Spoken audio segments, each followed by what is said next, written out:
AD has approved KC-1400 collective. Everybody want to hear me say that? This is what it's all about. They're around. They are supporting. The money is going directly to our student athletes. They're signing deals. They have contracts. Let's do it. I mean, without this collective, we won't be successful. We won't be able to sustain our student athletes. I mean, 1400 Collective have done a really, really good job of keeping a lot of our athletes here. You know, if you saw them sign a lot of our athletes, but we got to do our part. So I know after today, we're going to click that 1400 Collective. We're going to give one of those tiers, and we're going to make sure that we give to this collective so we continue to give to our student athletes and support them and give them what I need. And I want to thank you all, Ken, TD, D-Core, C, T-Dub. Yeah, T-Dub, everyone that created and helped create it. Jackson State has a collective full throttle. They have a collective full throttle. And I mean, like, so they, you know, we won the national championship in 2023, and we were slowly but surely trying to get our collective going. Jackson State won it this past year. Their collective is full throttle. Like, it is full throttle. They don't want to lose. They didn't want to lose anybody. And they went full throttle. And I mean, that's you correct me if I'm wrong. That's what happened. What's up, everybody? Happy Friday. Happy Friday. Come on in, hit the like button, share button, subscribe button. Y'all know what it is. What's up, Israel? What's up, brother Trent? Big Loud, what's up, baby? Tried to get Earl here 2 years ago. Glad to see it come. Hey, you know what? It worked out. It's Friday. You know, we're gonna have a pretty good show. I would say I don't want to say short, but I also don't want to act like we're gonna be on all night because we won't be. Wanted to definitely. We got a pretty awesome opportunity to sit down with a JSU legend, man. Tonight's show is going to be we're going to talk a little baseball, and then we'll finish it up with everything else that is on the agenda. Not much is happening in the sports world right now. All our athletes, it's summertime. The athletes have headed home. They're going to take a break, a couple weeks off, and then they'll be back for summer session 2. And then we'll get you guys some updates from that as well. What's up, bro? How you doing, man? Hey, what's going on, Cam? Fine. Good deal, man. What's up, BJ? Happy Friday. It's in full throttle. Yeah, man, as you guys come in, we actually hit the like button, share button, subscribe button. If you're watching on Facebook, that's all good. Just head over to YouTube. Make sure you hit that subscribe button as well. Hey, Miss Pam. How you doing, sweetheart? KT Dub, what's up, big dog? What it do, baby? Other than that, man, just rocking and rolling, wheeling and dealing, limousine riding, Rolex wearing. That's all. Are you gonna say woo? Woo! You know, that's usually how it goes. But no, man. Happy Friday, everyone. Yeah, happy Friday, man. It's Friday. Listen, I am the proud father of an adult now, man. I got a 21-year-old. Man, it's one of them things, man. You know, TD, you beat me to it, bro. So you're gonna have to give me some pointers, dog, on how to raise once they hit 20, once they hit 7 times 3. I mean, you still have to have some rain on them because they're not quite ready for the world. You got to put them in a headlock. Yeah, they're not quite ready. You got to give up the belt. So then you got to thread, you got to physical. You got to give them, you know what I'm saying? You know, rest up a little more. Your tone how to get a little deeper, but then you got to kind of let them make their way and pull them back, and you have to firm up with them a time or two now because they're gonna think they know it all, but you know that they traveling down the road path. You know, like that ain't good. You know? Hey, it's been that way. Look, I told her, I said I'd do this for a hot second. I don't know if anything gonna come of it, but if it do, TD, she ain't gonna tell me. So there's a cash app. If you guys want to send us something, I put that out there for family. I put that on social media. I don't like doing that, but I was like, y'all ain't finna have my mouth being the only mouth tore out today. So all family. So if you saw the message on Facebook, that was solely for my immediate family, the Clarks and the Stiffs and the Johnsons and all the, But if you wanted to put something on it, definitely do so. She would greatly appreciate it, man. She's went for a job interview today. She's doing pretty good, man. You know, her mom and I talked, man. It was pretty cool. Checking in from Selma, Alabama. How you doing, Miss Elaine? Great for you to join us tonight. We appreciate you for hopping on. The weekend is here. That is right. I really want to go to Selma. I hadn't been. We know when we were going to Montgomery, I guess we went kind of through. I want to go there. You want to go check it out? Yeah, I want to go check it out. You know, the bridge and everything, man. The bloody. I mean, it's just. You went across the bridge. We didn't go across the Eddie Petty Bridge, did we? No, we didn't go across there. No. Back we did. I think we did. On the way back we did. But you know, we weren't paying no attention because remember when we went to Alabama, it was fight broke out. So we was a little route. It was nighttime too. We were driving back, so it was a little crazy. Yeah, that was wild though, man. Down in Alabama, in Montgomery, man. You know, after the game, that was crazy, I must say. So no handshakes this year for that homecoming. We can't have that in Jackson, man. We can't have that. I don't like that, Ken. You don't like what? No handshake. I think it take away from the integrity of the game and for the young men. The old young men have to learn how to control themselves in adverse situation. You lost. Congratulate your opponent and keep kicking. But if I guess in that mode of the like when the way the game is going on, when you're playing the game, TD, we said it on the sideline. We were telling the referees, hey man, we was like, refs, y'all calling this game crazy and it's gonna get out of hand. And if it does, that's gonna be you guys' fault. When you letting players hit players and you know how big Quay, Quay had to tell him, man, like, hey man, hey, y'all playing dirty right now. Y'all doing, and it got out of control and lo and behold, man, it got a little wild. But nevertheless, man, we again, we're happy to be here tonight. I do want to play this real quick before we get going. Because look, it'd be a lot of folks. I'm glad Corey set the record straight. Shout out to D. Corey C. Because oftentimes I do ask Corey to pull up. He put this up there. So Corey confessed on band sessions with the Boom. Did you get a chance to watch that? I did. He confessed. So y'all know I do be hitting Corey up periodically. Say, hey, bro, this is a good show. I think you can join TD and I. Come on, hop on this thing. And like he said, he'll come up with a reason. I ain't gonna say an excuse, a reason as to why. That's true, man. It is poor sportsmanship because that's the second time we've been over in Alabama and a fight almost broke out. Because the first time it was a coach when the little push with Dion, and then the second time it was all out brawl. So it usually happens in the Gump. So we don't get down like that in Jackson. We're gonna keep it civil.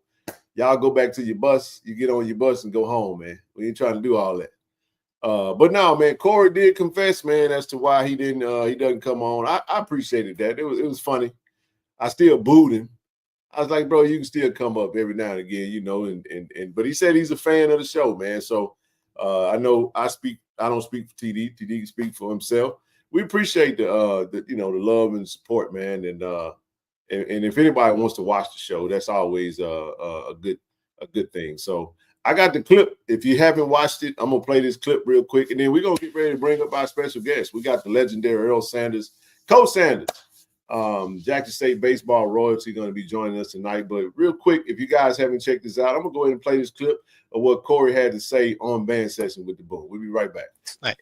Ken will ask me to come on KC-1400. I'll give him every excuse in the book. I mean, not excuse, but it'll be legitimate reason. But the reason why I don't want to come on the show is because he just doesn't understand how much I enjoy watching it as a fan. Like, I look forward to it. Like, when it's Tuesday, I'm like, man, it's Tuesday. Ken's not coming on tonight. When it's Wednesday, I'm like, okay, I got to. That's crazy. That's crazy. I actually sit there and watch it just like, and then Ken says, hey, man, come on the show. And I'm like, oh, man. I want to watch. Yeah, I want to watch.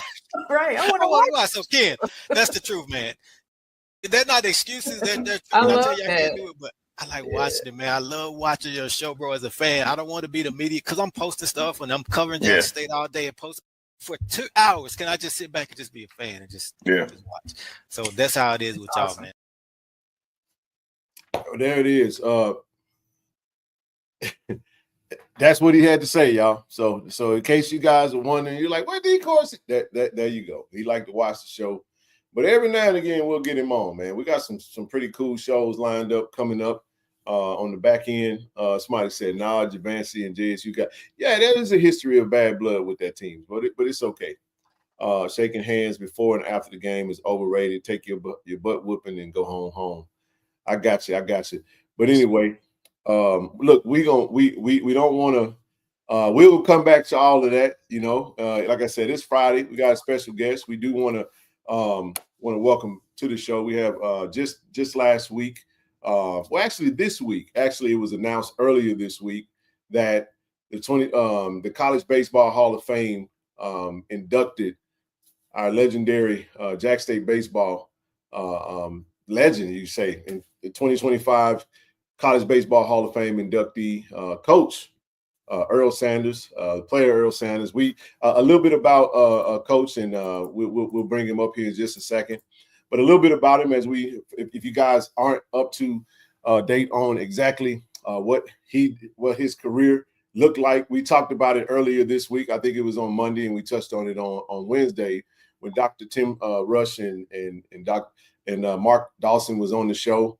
TD, did you get a chance to go watch the documentary from the Tougaloo documentary that was on Facebook? Shout out to Brother C. Lee for sending it to me.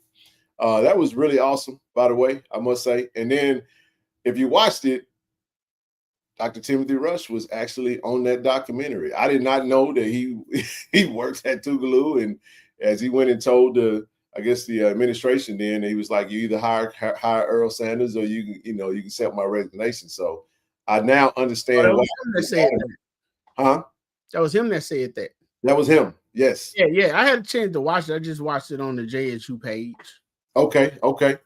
Yeah, man. Well, a little bit about him.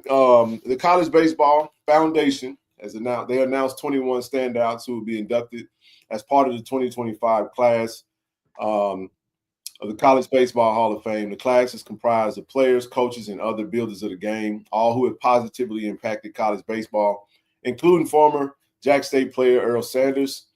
Sanders started at Jack State for 3 years before he was drafted in the first round of the 1986 Major League Baseball draft by the Toronto Blue Jays. While at Jackson State, he was named the Southwestern Athletic Conference. We said this. He was a SWAC hitter and pitcher of the year, which is almost unheard of.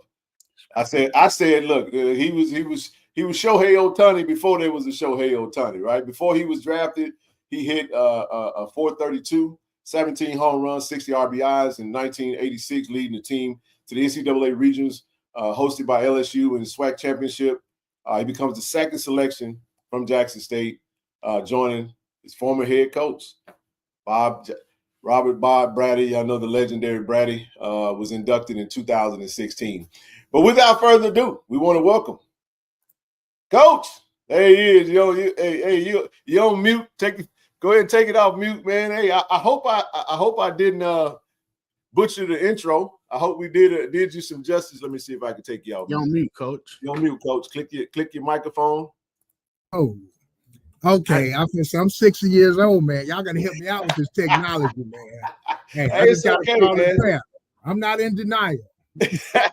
Right. Well, Coach, man, hey, well, first of all, man, welcome. First of all, congratulations, man. Congratulations to you on being inducted in the Hall of Fame.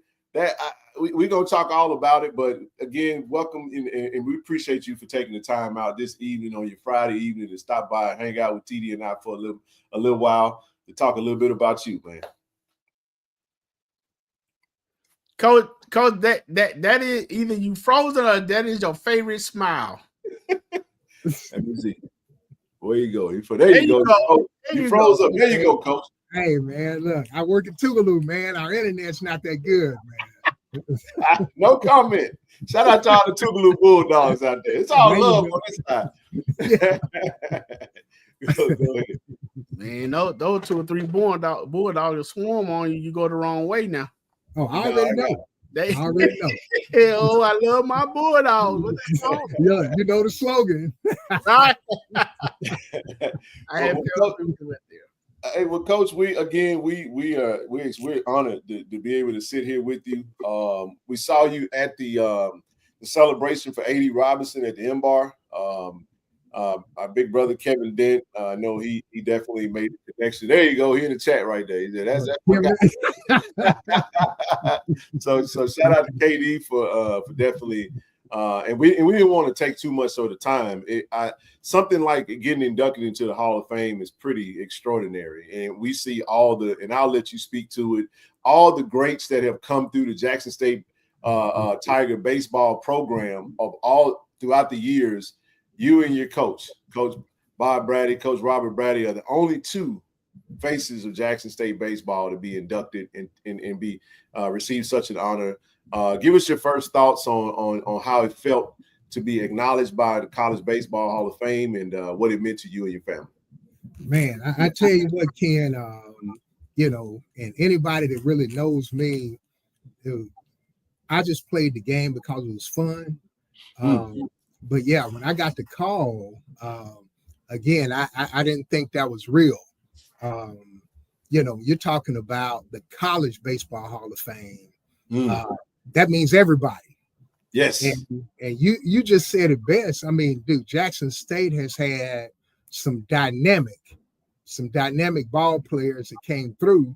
And I'm a little country guy from Moss Point, Mississippi. So when I got to Jackson State, I really did not know the tradition of college baseball at Jackson State. You're talking about Kevin Moore, you're talking about Dennis Alcanboy, Kirk Ford, Dave Clark. It's just a tradition. So again, I'm a freshman coming to Jackson State. So hell, I'm just like, oh, okay. But then when I found out about the tradition, then it was a little different. But to get the call about the College Baseball Hall of Fame, I'm still digesting that.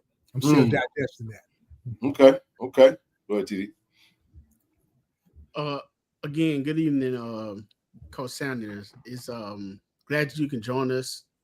I know Tiger Nation probably excited to hear from you, man, because what Ken and I do here, definitely we try to reach out to legends, people that help build the pathway to where we are now with Jackson State Athletics, academics, and we try to give them their flowers. Right. We did the same thing for your brother Kevin Dent. When he went into the Hall of Fame, we got notified of you going into the Hall of Fame, and we want to give you your just due as well to Tiger Nations. So again, man, we appreciate you joining us. And I'm just going to tell you, man, I'm really I'm kind of excited, and I'm telling you why. I mean, look, I don't usually, I'm usually kind of chill, and now you're not, won 4 or 5 major leagues or anything, World Series or anything like that. But your story is what got me more, warm and fuzzy on the inside, and we'll get to that. But I just want to say congratulations for being inducted. We appreciate that, fella Tiger doing that, and you getting homage to the players that went before you. So again, thank you for giving us this time to come up on the show and let us have a chance to talk with you. Man, you said something, man. So does that mean I'm a legend? Does that mean like? Yeah, you're a legend. Yes. Come on now, Coach. Yes. Come on now. Yes. Hey, look. Hey, baseball is. Listen, there's only 2. Let you do that what you want to do with it. One of them got his name on the field. Yeah, the other one is on the screen looking at us. You're gonna I'm pretty sure that Tougaloo, because I want to get all into that, man. That's a beautiful story of how you started Tougaloo baseball. And a lot of people don't know. I was so blessed by brother C. Lee McGinnis, who he frequents the show. And he was like, have you seen the documentary of Earl Sanders that Tougaloo did? I was like, no. Hey, so he emailed it to me. I watched it. I was like, wow, man.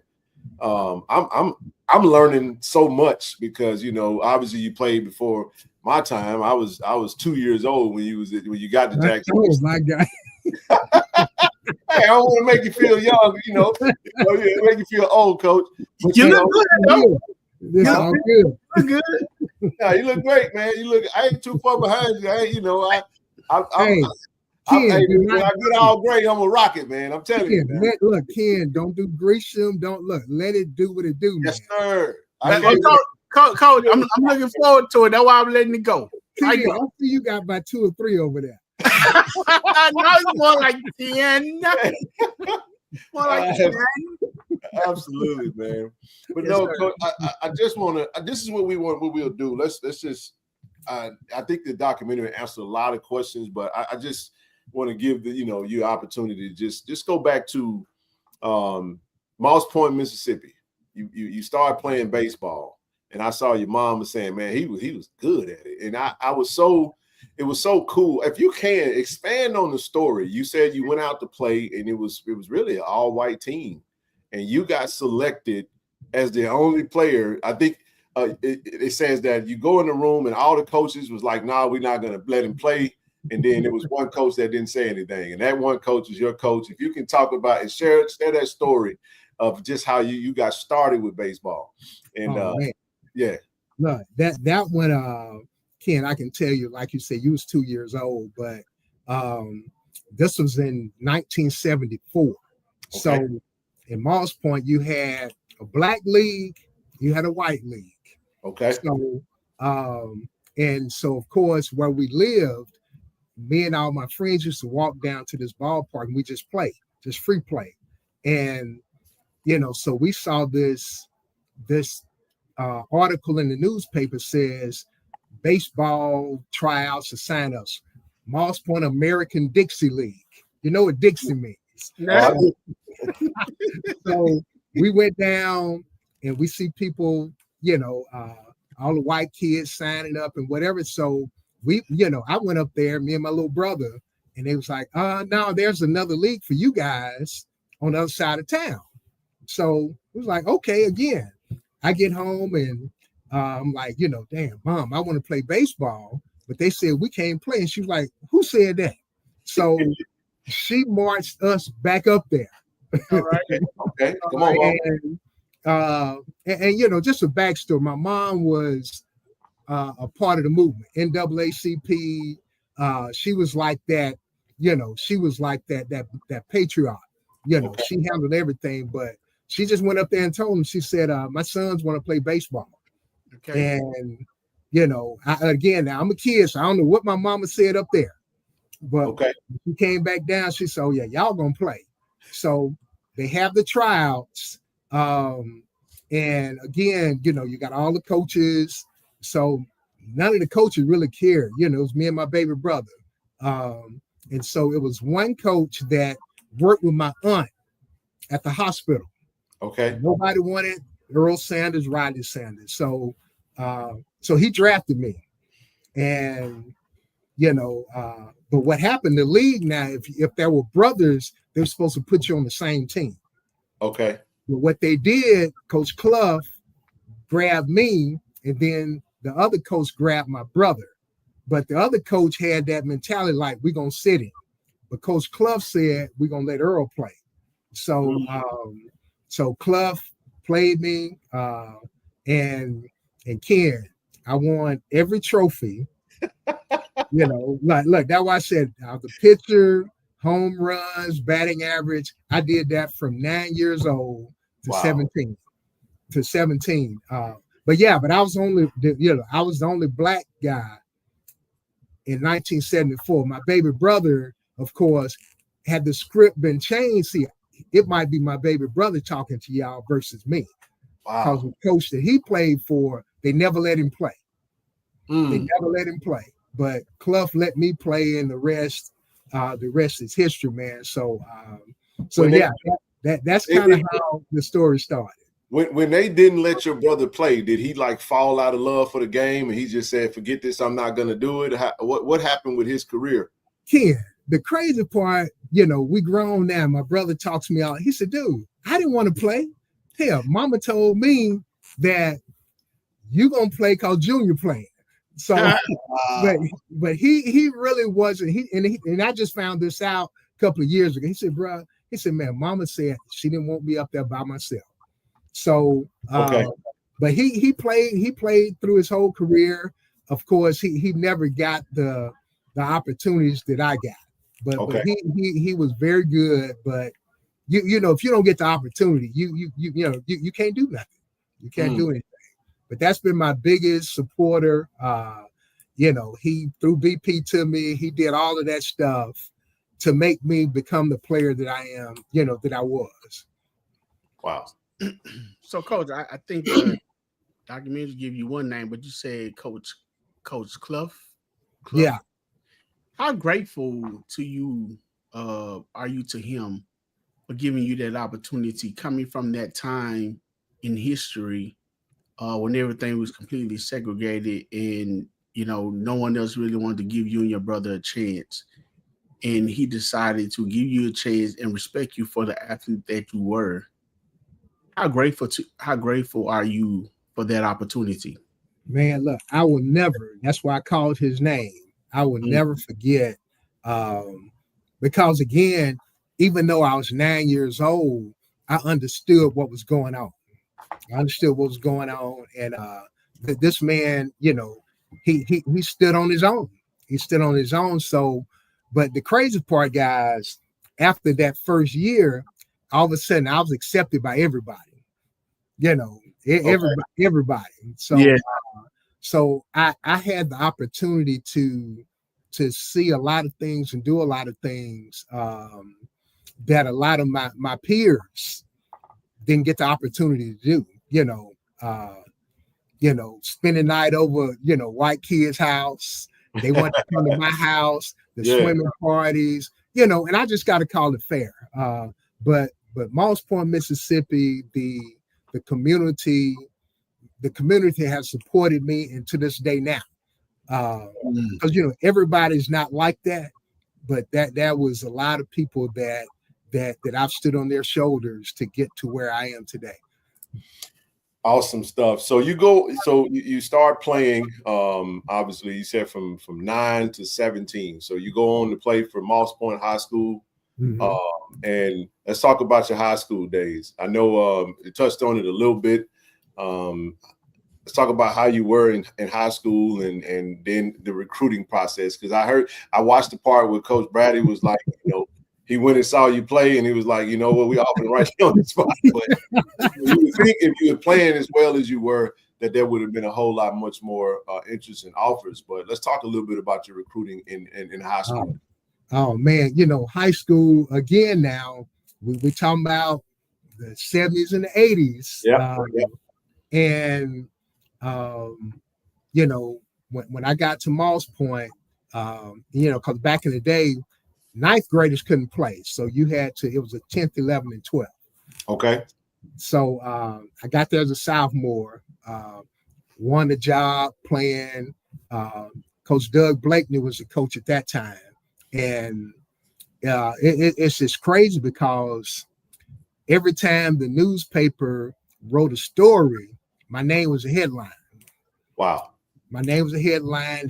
I had all these nicknames and everything. And so he coached me for 2 years. And then, that thing that we call, what is it, DEI, it creeped in.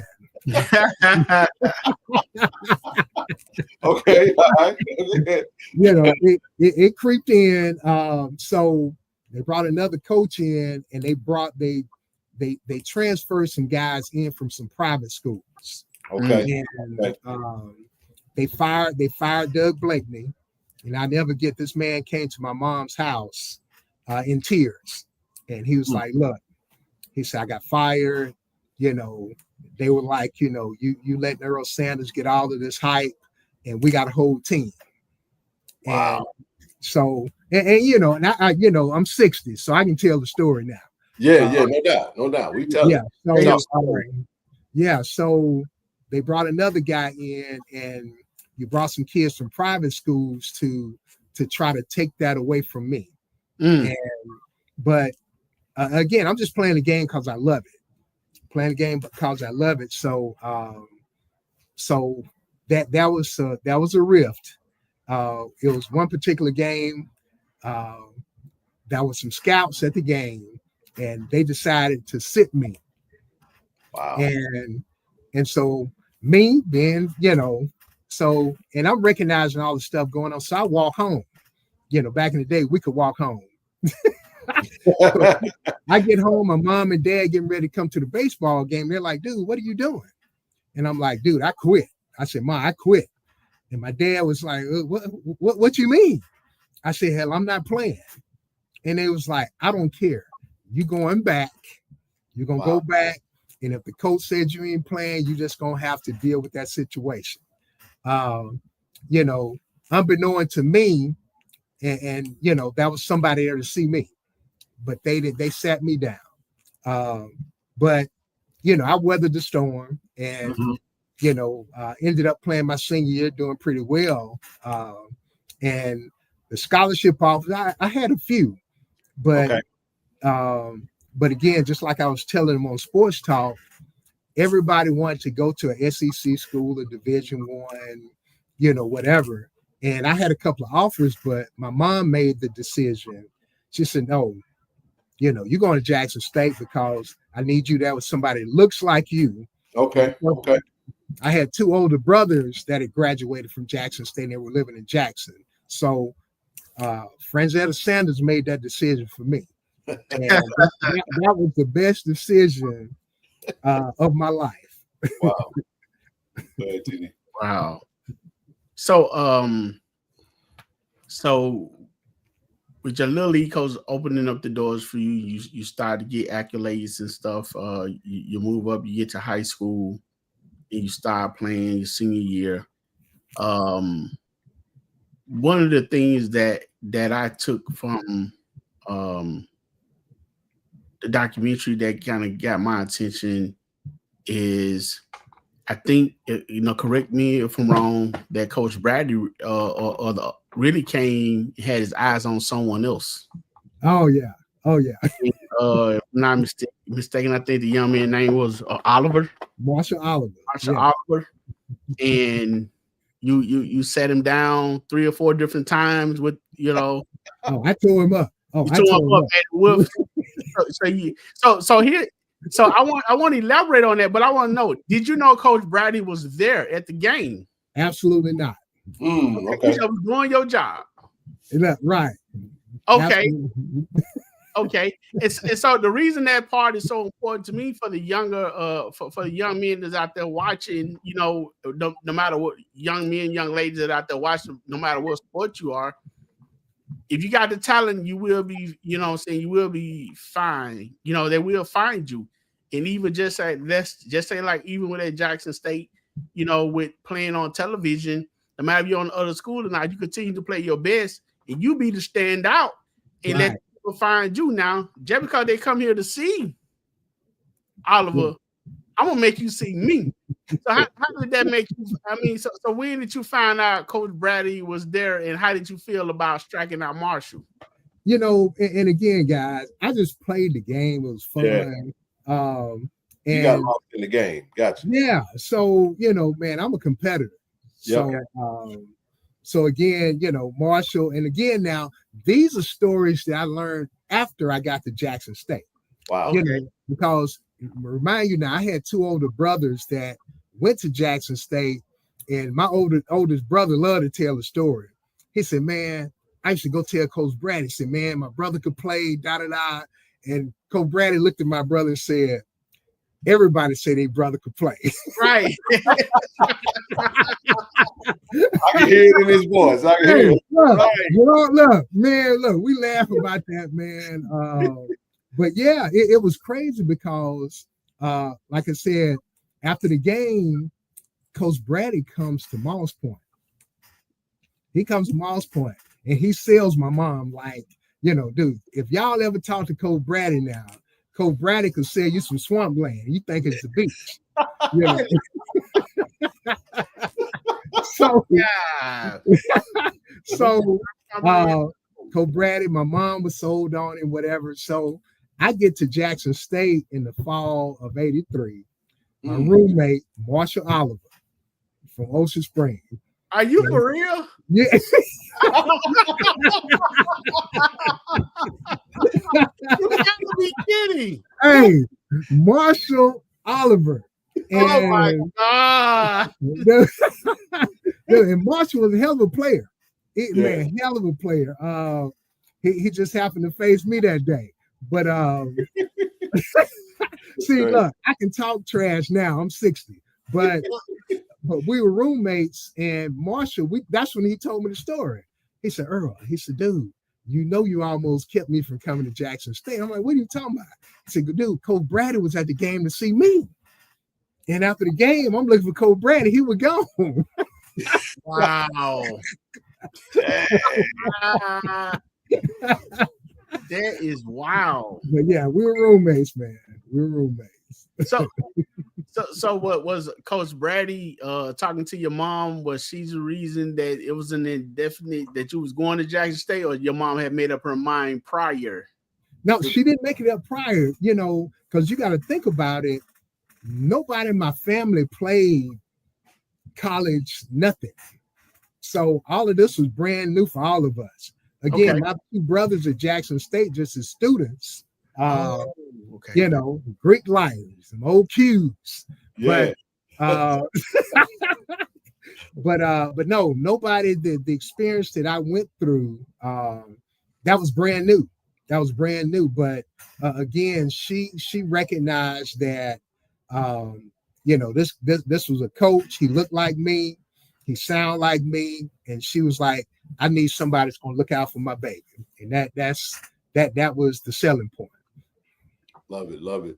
So, Coach, now you get to Jackson State, and let's expand on your career at Jackson State, because your time at JSU is why you got inducted into the College Hall of Fame. So, just sitting under the shade tree, talking about the good old days. Walk us through, man, just your time, and you can go into your first year, some struggles. However, let's talk all about it, man. Let's talk about this fantastic career that got you inducted.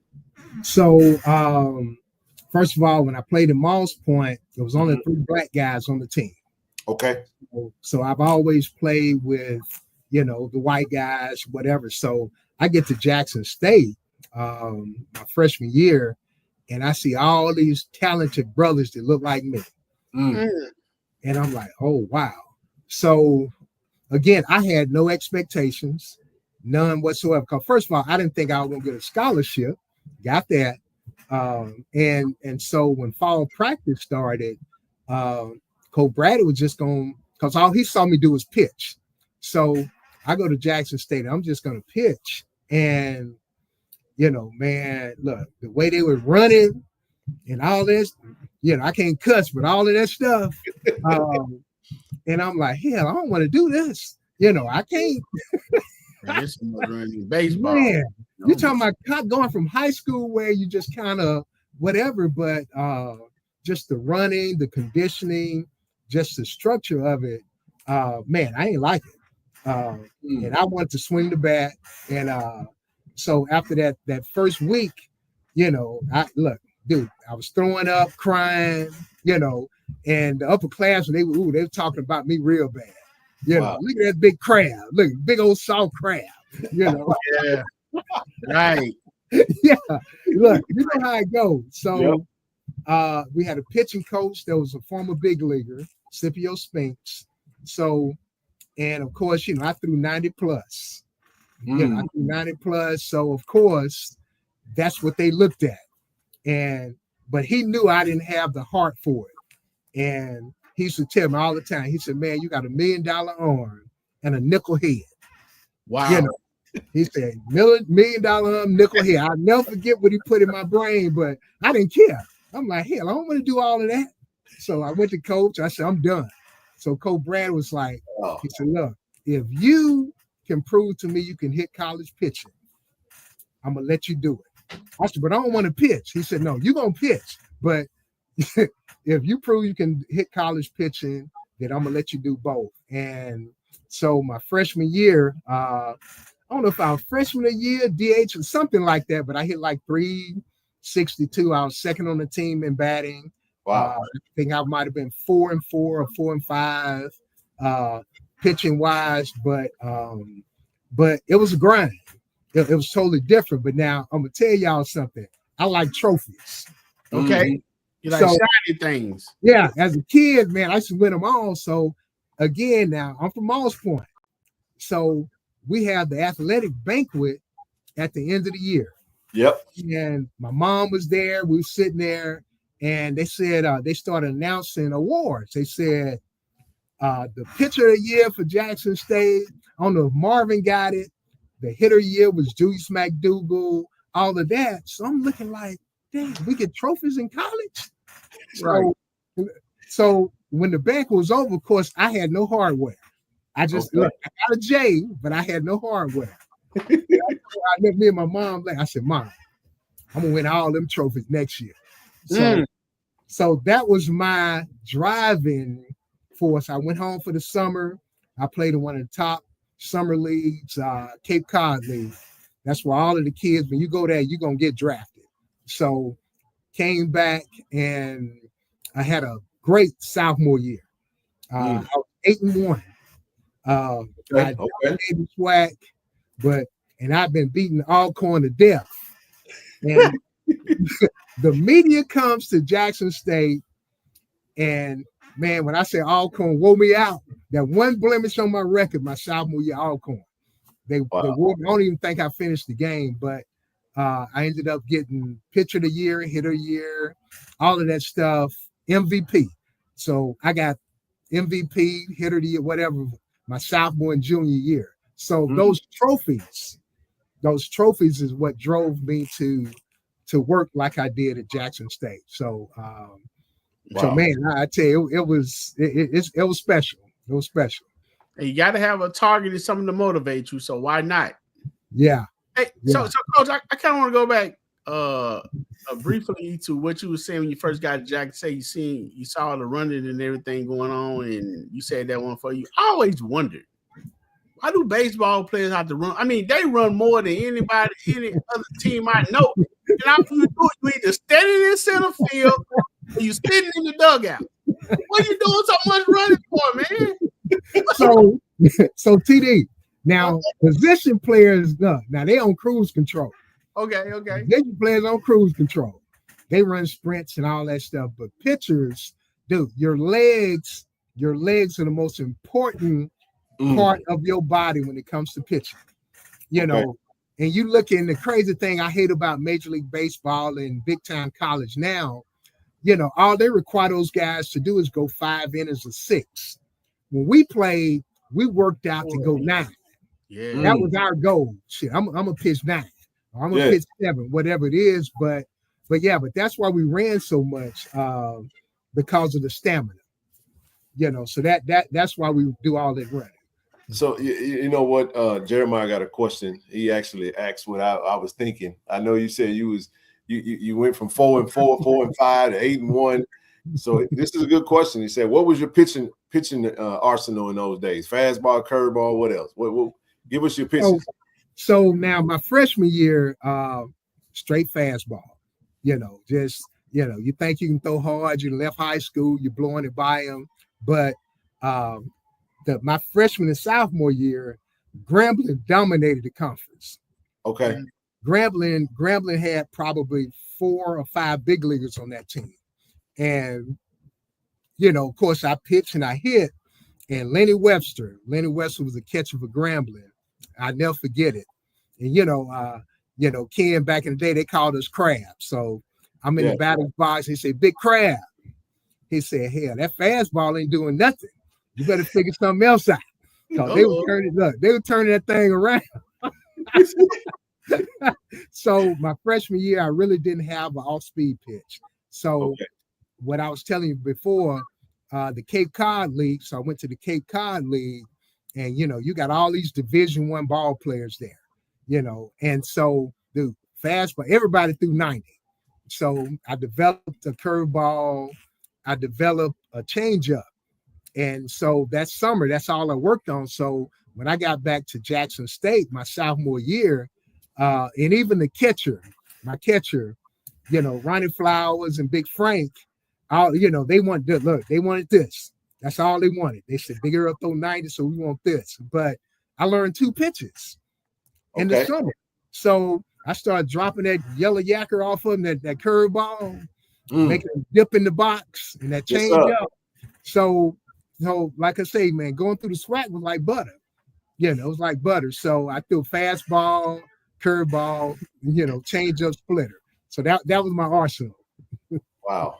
So, Coach, those things are taught, and I know I'm pretty sure that you are a great coach in what you're doing. I always wondered, you know, when you're dealing with pitchers and they talking about, you know, cheating and stuff like that in baseball. I mean, I never understood doing the different things with the ball, make it, you know, what's illegal about it? Because I'm like, you throwing it. I mean, what's the deal? I mean, you don't throw it and hit. I mean, I never got the whole thing about, you know, doing certain stuff to the balls to make it move.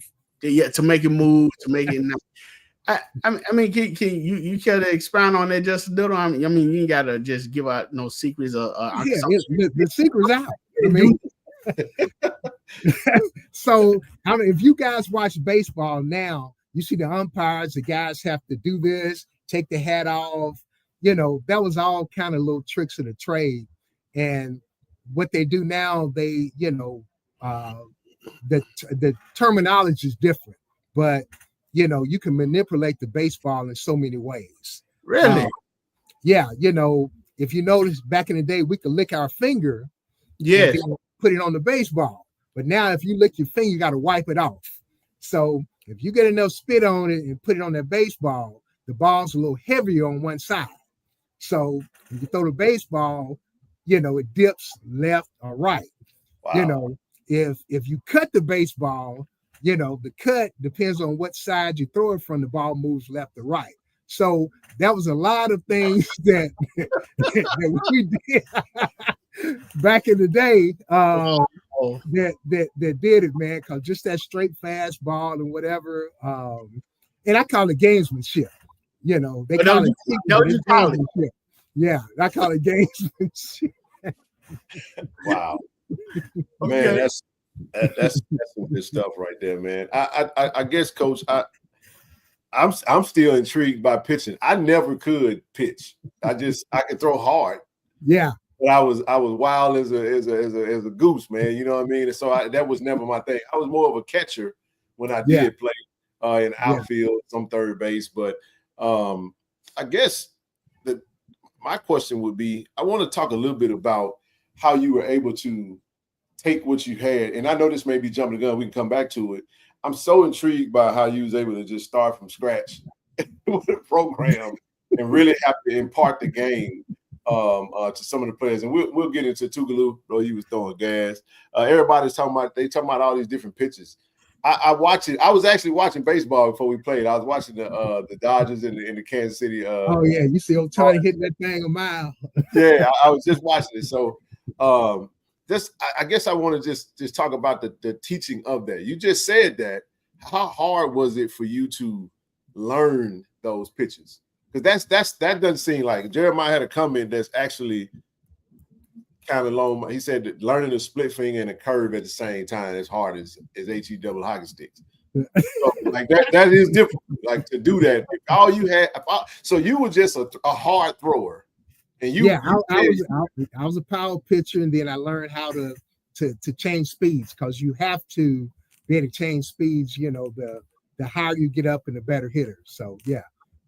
Hey, Coach. When I played Sandlot. Hey, talk to me. Hey, these two fingers right here, and this one. Yeah. Man, you couldn't tell my way headed to the mix. I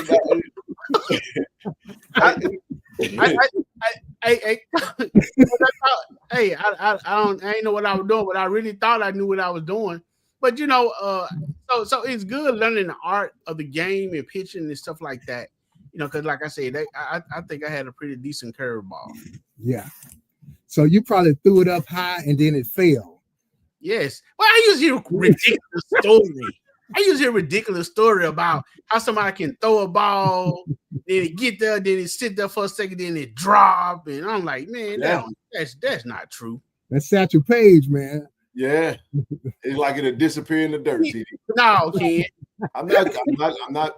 I say this, and I know this is kind of off subject. A lot of people don't know this, but Coach Mo Williams at Jackson State, basketball coach. I personally think Mo was probably one of the best baseball players. People don't know that. I coach Mo. There you go. Dude, Mo, he must have taught Mo that curveball because Mo had a curveball that ran out of batter's box. Mo played shortstop and center field. Dennis Carter was over this organization called Impact. Yes. Yeah. So, dude, Mo clearly could have been the first round in baseball. I'm telling y'all, man. And he messed around and picked up that orange thing. And he didn't make a bad decision. He didn't make a bad decision. I called him Charlie Ward because he was a good quarterback as well, you know. But yes, indeed, man. I do want to. So much stuff I got going on because I'm one of those Grove Park babies. Shout out to Coach. Man. Yeah, shout out to Coach Cheatham and all of the legends, the legends, man. The biggest thing I did want to kind of touch on because we do want to keep. I don't want to jump the gun. That's why I bagged up on other questions because you played through your junior year at Jackson State, and then that's when you got drafted, right? Right.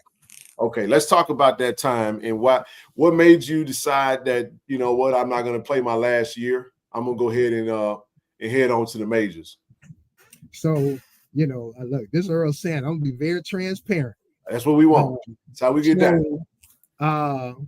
So my junior year, and again, that's when I started hearing all the rumblings that I was gonna get drafted. Okay. So I just focused strictly on baseball. And I had it's three friends of mine, Michael Stotts, Wade, and Anderson, brainiacs, but they were baseball players. So they would knock on my door every morning, guys. Hey, come on, Earl, let's go to class. So we go to breakfast, and supposed to be going to class. So we go to breakfast. They head to class. I head back to the room. So I'm like, shit, I ain't going to class. I'm just gonna go to the room.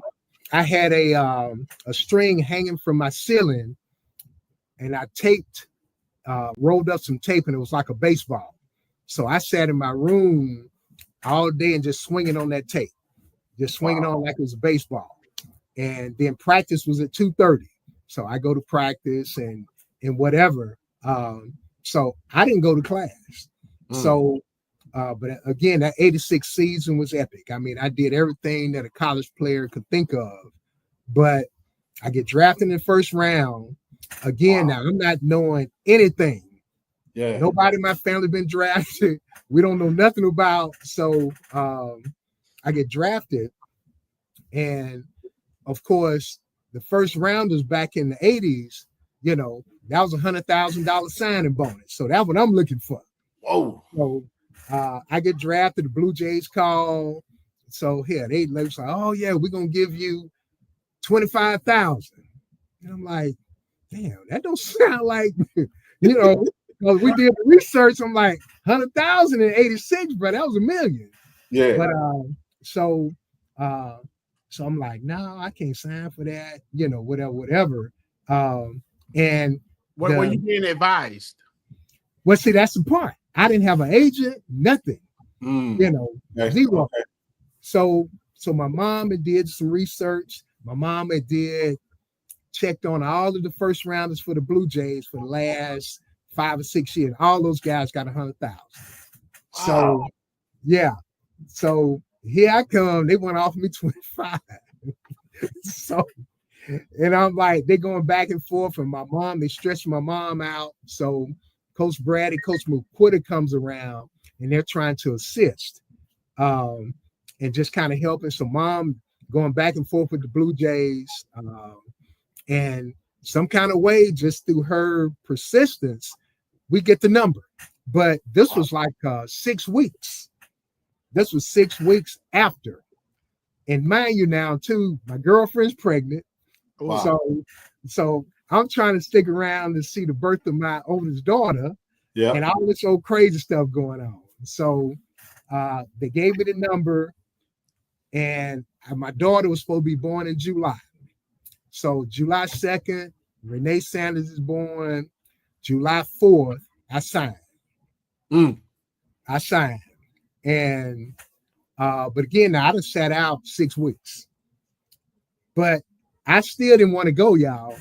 So I called Coach Brad. I said, Coach, they don't like me. I don't like them.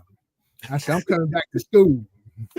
Coach Brad in his voice, SHIT. He said, you can't come back to school. I'm like, what you mean? He said, you got all F's. Wow. You flying high like you're in the Air Force. He said, big guy, ain't nothing I can do for you. He like, did you forget you wasn't going to class, Earl?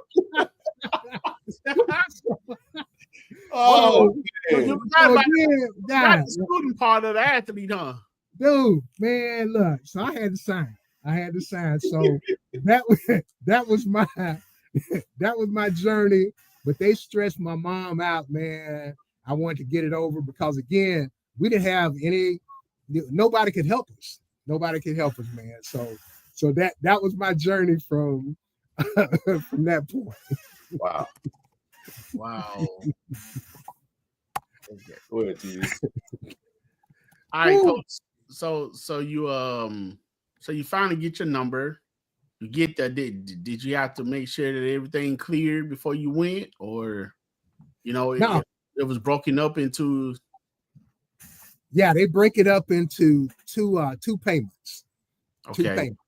Yeah. So you'll get half then, and then you get the other half the following year, whatever it was. So yeah.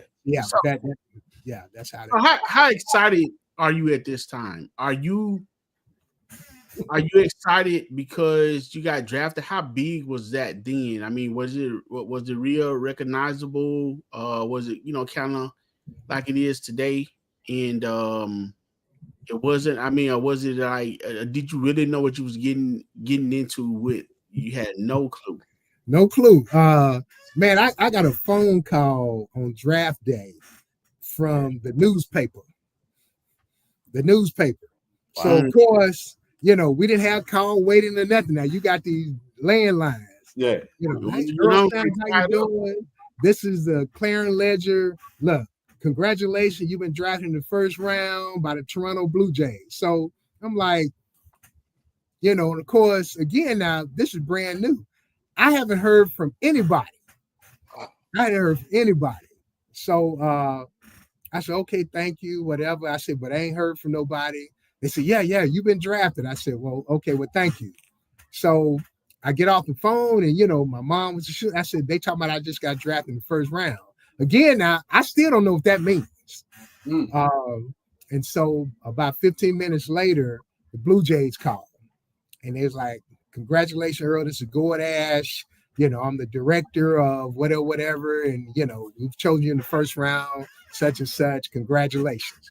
And, we'll get with you later on and talk about contract XYZ. So yeah. And again, I'm green. I'm from Malls Point, bro. So I'm like, oh, wow. Okay, cool. And let me ask you this, Coach. So when you were playing, I see Drew got a question, and it's similar to what I was thinking as well. He wanted to know how many scouts on the average was at your game, and like what was the process to actually enter the draft? Did you say, hey, I'm going to enter the draft this year? Was there a submission or because like when you said you weren't, I'm not going to class, I'm finna swing, I'm going to the big leagues. What was the actual process for entering your name into the MLB draft at that time? And were you seeing scouts coming to see you play? And were you talking to scouts? Talk to us a little bit about that portion of it. So yeah, but now baseball is different. You don't have to declare anything. Wow. Okay. You don't have to declare anything. After your junior year, you're eligible. And back in the 80s, now, if you went to junior college, you can get drafted your freshman and your sophomore year. But if you went to a 4-year institution, you had to wait until you were a junior. But no, you didn't have to declare anything. So yeah, I can remember, you're talking about 10, 15 scouts at the ball games. is coming around, and I'm like, oh, this is real. Wow. You know, and again, man, when I say I was so naive to what was going on back then, dude, I was just doing what I was doing. I was just doing, and just like I was telling Rob J. Them, I wish I had somebody that could have advised me. Right. You know, but I was on that island all by myself. So, you know, because I get drafted first round, so I go to play ball, the New York Penn League, and then I go to instructional league, and I'm seeing all of these guys who was drafted in the 6th, 7th, 10th round. These guys got glove contracts, back contracts. Dude, I'm a first round and I don't have nothing. I didn't have an agent, you know, and it was crazy because those guys like, damn, Big Earl, you don't have a glove contract, you don't have a back contract, a shoe contract. So, you know, I missed all of that. Wow. I missed all of that simply because I didn't have anybody that can walk me through that whole process. Wow. Coach, you what you are saying so parallel to what we're dealing with now with HBCUs and young African American players, you know, when they come down to major league sports. So when you were saying that they was trying to give you 25,000 compared to what they was giving everybody else as a first rounder coming from an HBCU, right? You know, it was a situation where, okay, we getting some of the top talent or some of the best talent, but let's get it for cheap. And the first thing went to my mind is how it's done in the NFL now in free agency or UDFs. Right. You know what I'm saying? I know good enough or better than this Power 5 player that I'm drafting. However, I want to draft them and get you for cheap. For cheap, yeah. But you know, TD, you know, I had scouts that came to me during the whole process, and they were crystal clear. They said, Earl, if you had played for anybody else, you'd have been the number 1, number 2 pick. Wow. Dude, this what came out of their mouth. So when I hear that, what you just said, dude, nothing's really changed. So that's why it's hard to get those kind of baseball players to come to HBCU because of the stigma. You don't play the competition, you don't do this. But fortunately enough for me, when I played in the Cape Cod League and the Alaskan League, you know, I excelled. You know, I was an all-star in the Cape League and also in the Alaskan League. So I proved that I can play with those guys. But a lot of times too, you still got to play to be seen. And we lose kids all the time at HBCU because they feel like I'm not going to be seen. And they'll choose to go sit on the bench for those schools versus going somewhere and doing what Earl Sanders or All Can Boy, Ricky Weeks. I mean, there's plenty of stories out there. But that's just, you know, ESPN and social media, you know, we don't stand a chance. We don't stand a chance, especially in a sport called baseball. Coach, what do you think? What are your thoughts about the conversation around African American, the youth not playing baseball as much as they used to? I know we hear conversations saying, you know, like, hey, well, you know, have we been priced out of the sport? Like from a youthful standpoint, you got a lot of select teams and there are no Grove Parks like that anymore. You know what I mean? Like, what are your thoughts around that? Because I know you run a baseball program, an HBCU program, and you're always recruiting and looking. And there's so many different avenues and that you go and look for talent, right? But give us your thoughts on just the trend of not seeing many Earl Sanders and others. Like when you look at the baseball, when you look at it, usually when you see darker players, they're not from the States. They're probably from in Cuban and more Hispanic descent, other nationalities that are not just true African American in that capacity. So what are your thoughts about the trend of where baseball is headed in the African American for the African American athlete itself? So, you know, I'm a different thinker. Okay. because our kids are playing, but they don't have the facilities, they don't have the opportunities. But what happens is with our coaches, nobody wants to coach anymore. You know, Okay. the black coaches that coach, they don't want to have to coach a kid that looks like us. So what happens is they push those kids aside. And the reason why I started the program at Tougaloo was for the kids in JPS. You can't punish a kid because he doesn't have, you know, and I'm not afraid to coach a kid. If a kid's got talent, he's got the desire, he's got the want to, oh, I can get him there. But what happens is that, like you said, the travel ball, it's just a picnic now, you know, and dude, how you gonna rate a kid? How you gonna rank a kid and he 12? You know, they fool all of these parents. You know, they do the video, they do all of this technology, and man, by the time those kids get to be 14 and 15, here they done washed out. Wow. But the black kids that parents that can't afford to pay, those kids just keep getting pushed away. So black kids are playing. And I tell people when they say Major League Baseball is doing this, no, they're not. When you can, Major League Baseball has built academies everywhere except in the United States. They built academies everywhere. I mean, you know, in Cuba, Puerto Rico, China, wherever it is, but they're not building academies in the United States. And that's the part for me where when people are, Earl, man, major, no, they're not. If they were intentional, you got the whole United States. Build some academies, bring those kids in and give them what you're giving those Dominicans, those Puerto Ricans, those Cubans, and everybody else. You know, you can't pull that over my head. I played, and I seen. So, hey, Coach, excuse me. It often comes up about we are being priced out. Help me to understand, because first of all, if the talent there, you can get somebody a Tonka toy glove and they're gonna play. That's right. Rather than giving them, and then somebody else can have if somebody have a Wilson glove and somebody else have a $family glove, if that person with a $family glove can just straight ball. I had a $family glove.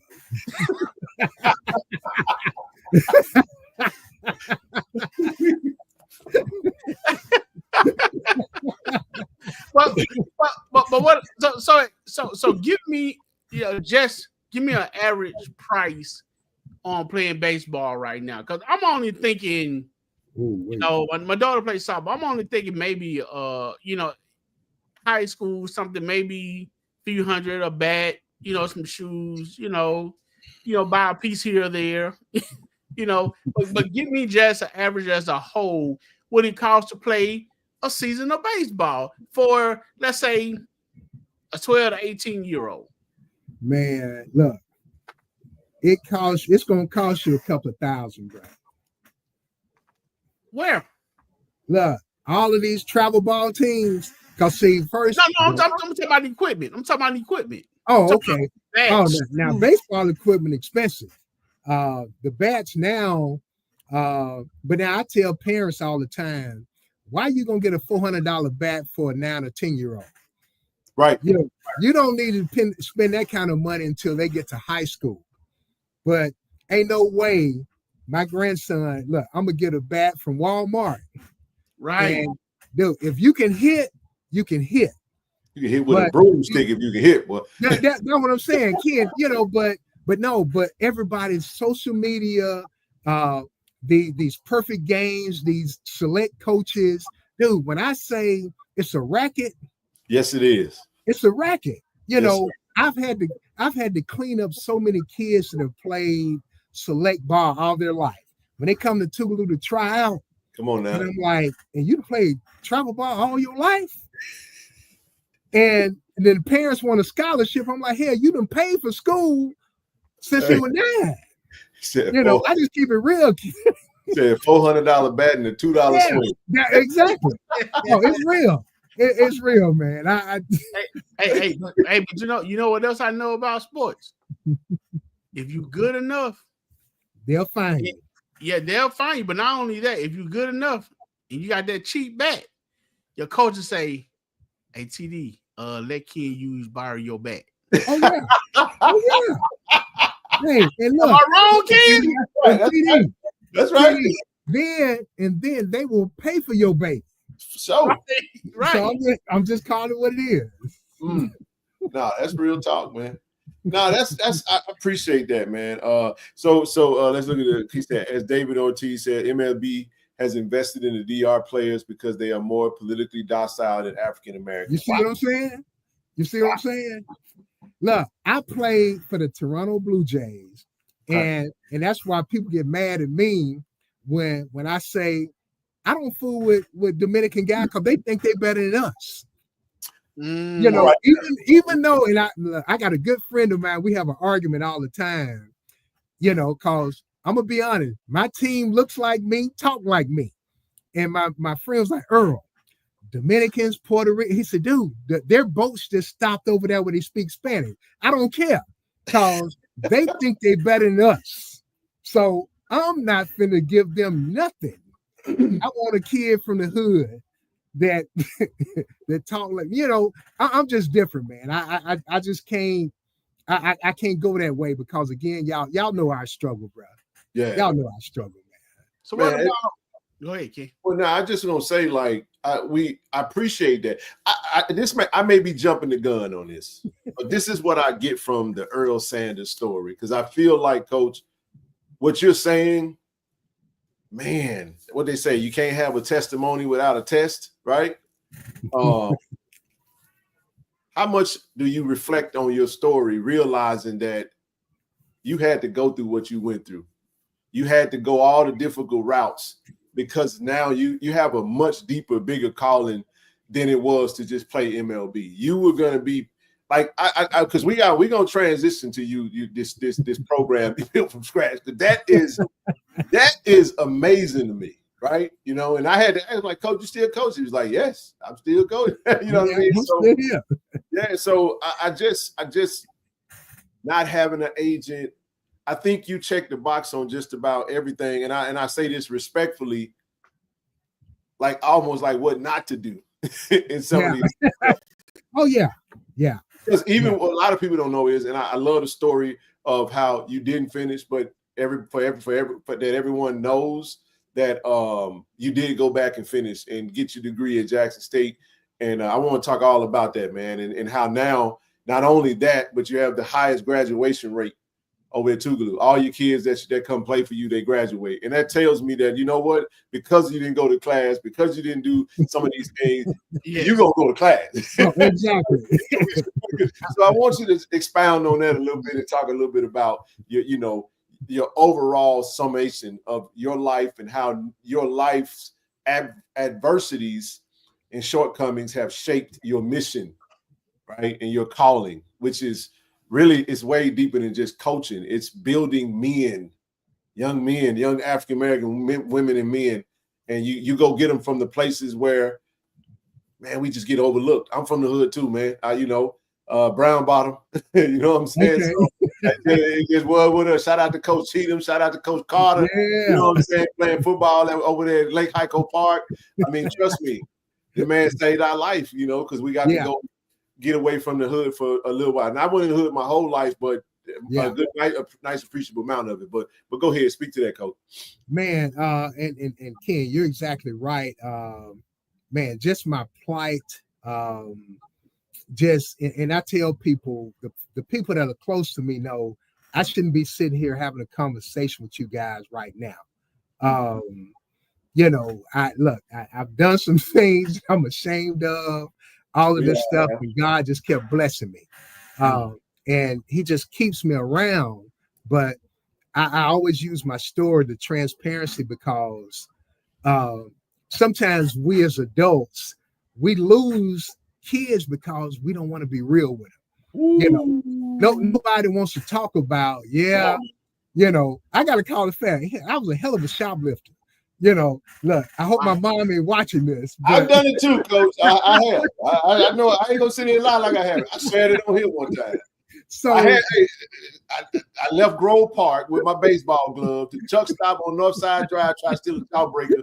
I ain't see the lady that owned the store sitting right in there. As soon as I put the jawbreaker, it's about the size of a baseball. As soon as I put it in my baseball glove, I locked eyes with her. She was like, get out of here. So look, I still had to go to my grandma used to send me up to the store to get her a drink, but I couldn't go in the store, so I had to stand outside and beg people to go in there and buy my grandma a sun kiss. All right, so daddy, mama, if y'all watching, hey, look, I don't steal no more, but I'm just saying. Right, and look, hey, kid, I'm glad because see, I got caught too. Well, my partner might be on here, but he got caught. And when they came around the corner, they had him like this, and he.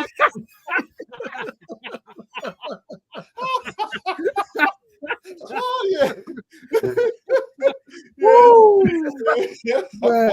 But no, man.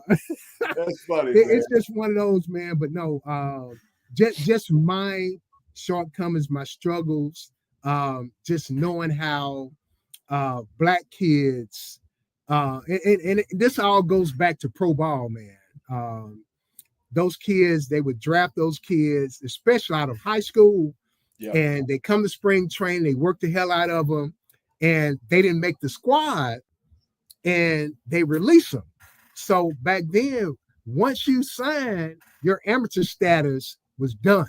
So you can go to college to play baseball. So most of those kids didn't have any other option. They weren't going to go to college to get a degree because they wanted to play baseball. So my white counterparts, and that's the thing about a lot of the white guys, there was no pressure because their parents owned businesses. Yeah. So they'd be like, oh, Big Earl, hell, if I don't make it, my dad's got this iron company. My dad's got this car dealership. But for us, and I wish parents would quit putting that pressure on our kids to save us. But I watched that, and man, them guys would go out of there crying, whatever. And so when I finished, my pro career ended with shoulder injuries. So it ended short because again, I had a daughter, so I had to make a decision: playing ball or go get my daughter. I chose my daughter, which was the best decision of my life. Yes, sir. But when I got to the point at Tougaloo, all of this stuff, Ken, that you just talked about, I saw opportunity. So a kid, if he can't walk and chew bubble gum, if he wants to play baseball at Tougaloo, I'm gonna give him the opportunity. Because guess what? You gotta be eligible to play. So if I can keep you around 4 years, whether you're a good ball player or not, in 4 years you finna walk out of here with that sheepskin. And you're gonna be able to take care of somebody. So so that's my whole story, man. And I get it. Tougaloo's not an athletic institution, and they make that crystal clear to us. But that's not gonna stop me from trying to get the best out of these young men to do what they can do. Because you've been playing ball since you were kids, you want to keep playing. So I tell those guys, don't look past Tougaloo. You got to be the best college ball player you can be. Yes. And if Major League Baseball says, I want you, they're going to find you. But don't put the cart before the horse. Dude, you still got a long way to go. So, but yeah, that's why I do what I do, Ken. Man, I love that. So, Coach, kind of backtracking a little, and correct me if my assumption is incorrect, but your stint in the league was short, right? Yeah. Do you feel that came from lack of discipline, like lack of just really putting in work, really not knowing what you have, being hard-headed, not putting the time in? It just thought that you was that good where you feel like you didn't have to put in that work? Because a lot of time kids, they get caught up on their talent and they feel like they don't have to lift the weights. They don't have to do the running. They don't have to do the extra stuff. So do you feel any of that was your downfall that contributed to some of your short stay in the league? Man, look, you just hit the nail on the head. Dude, I didn't have anything to drive for. When I got drafted, everybody told me, man, you'd have made it. Dude, your first rounder, they called us bonus babies back then. You're a bonus baby, man. So, dude, you gonna climb the ladder, and that's how it's gonna roll. So, so that's kind of how I roll. See, I never drank in high school, didn't drink in college, didn't do. So when I got to pro ball, all of a sudden I'm watching the dynamics, the women, the drinking, the hanging out. So I just totally went away from what got me to where I was. Lost focus. Yeah, dude. And but again, now I have no regrets because again, God put me on a path to be where I am today. Because I think about it all the time, fellas. If I made it to the major league because he was all arrogant, no humility, I just, but when he puts that on you and he'll humble you. Yes, sir. And so when I got out of that, that's why now when it comes to accolades and whatever, I run from it because I have a bigger purpose. Mm-hmm. I want to uplift. It ain't got nothing to do with me. I appreciate everything that happens, but no, I made that decision not to work hard. I made that decision to start drinking and doing all of those crazy stuff. Injury prone, I never was injured at Jackson State. Pro ball, man, every time you looked up, I have an arm surgery. Wow. I just broke down. And that was the main reason why, I think I did not make it. But again, God had a whole different plan, and I'm thankful. Yes, indeed, man. I see Trent in the comment section said he wants you to tell the Marvin Freeman story. I have no idea what that means. Oh, now it's a bunch of Marvin Freeman stories. Okay, so, Trent, maybe he must be talking about the most glaring one. I don't know. So it's several, but Marvin Freeman, and I got to give credit to Marvin Freeman, Dave Clark, Juice McDougal. They were upperclassmen when I got there. So those guys were on the radar to be drafted. Okay. So Marvin Freeman, dude, he's driven. So Marvin was a starter, and Marvin was that guy, and I'm a freshman. So both of us threw 90 plus. So Marvin, I would throw game one, and then Marvin would throw game two, and like same thing, they were warmed up for Marvin. So he told Cole Bradley, oh no, dude, I need to pitch before Earl, because Earl got him warmed up. But Marvin Freeman's his junior year, we go to the SWAC tournament, and Marvin and Coach Bradley got into it. And so we down in Texas, get ready to play Grambling. And that situation came up where Marvin said, I'm done. But Marvin looked me in my face. He said, Big Earl, he said, I'm going to get mine. You need to get yours. But I just saw what Trent said about when we was playing pro ball. I got traded to the Braves in 90. Marvin got traded to the Braves in 90. Wow. So both of us and Deion Sanders. So you had Marvin, Deion Sanders, and Earl Sanders arrived in West Palm Beach at the same time. So that's crazy. Wow. So Prime comes in, of course, dude. He was Prime. Yeah. Marvin comes in. Marvin already got big league experience. Marvin's playing for the Phillies. So the Braves were the worst team in baseball in 1990. So the Braves trying to figure this thing out. So they're bringing all these guys in. I had a great, because I went to big league training 3 years for the Braves, for the Blue Jays, and Astros. Never could make it, but we were competing for one spot. Because you had Smokes, Glavin, all them summer guns. So one spot. So I had a great spring training. Marvin had a great spring training. And Bobby Cox, when spring training was about to end, he calls me in there. And he was like, Big Earl, he said, look, he said, we're going to have to send you down to the minors. He said, but I want you to keep working. He said, but we're going to have to get Marvin because he's got big league experience. And that's how And again, Marvin had a great career, but and Bobby Cox, I got mad respect for Bobby because I got traded to the Braves because Bobby Cox was the manager at the Blue Jays when I got drafted #1. So when he got to the Braves, I was struggling in Toronto, so he brought me over to Atlanta. But again, Marvin had a great spring. Marvin shipped out to Atlanta. I shipped out to Greenville AA, and the rest is history. But yeah, that's what Trent talking about. Wow. So much, man. Goodness gracious. Yes, sir. So the reason I asked you that because a lot of my thought process in it going along with what Ken was getting to alluding to earlier that we're gonna probably dive into a little more if we hadn't gone enough, because my mind and my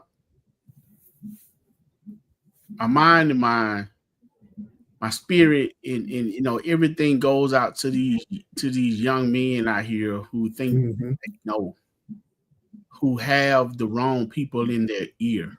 Yes. And when you sitting here and you explain to me when you said they try to give you 25,000 compared to 100,000, I'm thinking about, like I said, the undrafted free agent thing. And I'm looking at everybody telling you this or you that, or you got this amount of talent and you don't feel like you need to practice.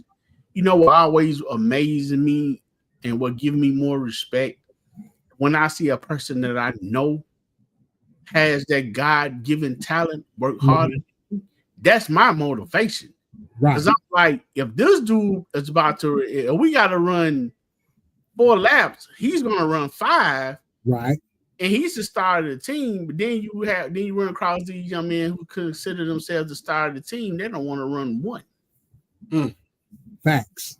You know what I'm saying? So when I hear your stories, I hear so much, to learn, to grow in the passion that you have for what you're doing, in that.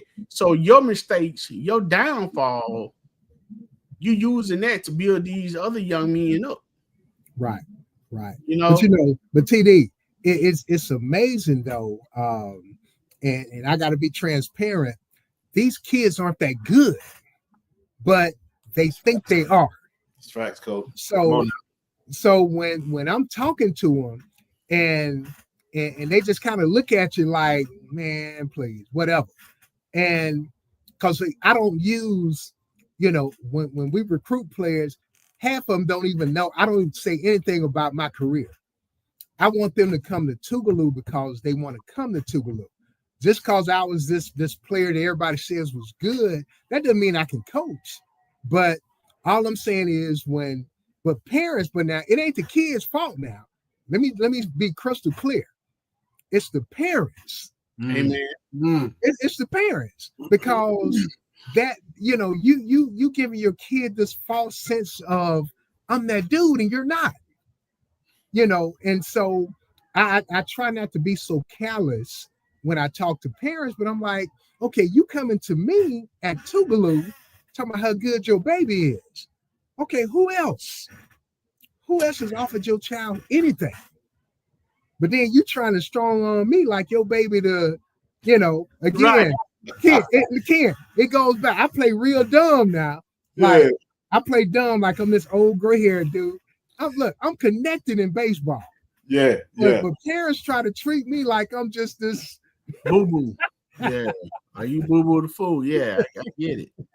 So Coach, I want to ask you this because this is a new era of college football. I mean, not football, college athletics in general. NIL, name, image, and likeness. I love it. A lot of kids. You got a lot of kids getting paid some grip now, man, because they, just participating and you can market themselves. You can use your name, you can use your image, you can use your likeness. Just give you your overall thoughts on just the way college athletics has changed over the past 5 years, per se. Ooh. Man, look, I'm a college fan. I love it. Okay. I love it because I'm gonna use some historic stuff. Okay. And again, I played ball in the 80s. And I'm always use us, because a lot of times things happen because of us. Mm-hmm. And I'm gonna use a sport, basketball. Yep. Why? Why did they stop kids from getting drafted out of high school with basketball? Because look at what color we are. Wasn't nobody else getting drafted out of high school but us. Then when you look at NIL, when you think about all of those powerful colleges with these coaches that was dictating to our kids, coaches can move around, do what they want to do. The NCAA talking about a scholarship, you should be satisfied, but you getting kids a scholarship that parents ain't got no job. So can't nobody give them 2 cents to get some food. You know, after the calf closed, bro, you know how that go. Oh yeah, absolutely. You know what I'm saying? So for me, stealing that TD. So look, I don't care how chaotic it is. I don't care, dude. These kids, you know, this is reparations, man. Yeah. These kids, man, look, I don't care. Pay them. Pay these kids because the NC2A is the biggest criminals in America. Woo! In America. So I don't care. Y'all can talk all that. It's out of control. Look how many brothers getting NIL. That's all I'm saying. Dude, get paid. Get paid, but go play. There you go. Look, and I'm a part of the collective now. Look, I'm gonna get my $2 or $3. I appreciate you, baby. Yes, sir. That's what I'm talking about. By the way, it's pinned to the chat. So if you're not signed up, we only 30 sign-ups away from 500, man. I'm in. I'm in. Yes, sir. So Coach Sanders, okay, I'm with the NIL. I'm with players getting paid. I mean, especially when you go back and you think of, you know, the Chris Webber stories and stuff, how, you know what I'm saying, I'm in McDonough, I can't get a 2-for-2 Big Mac, but my jersey is hanging up on his wall. Yeah. You know, I'm with all that. But do you think there should be some form of cap on it? There should be some form of regulation.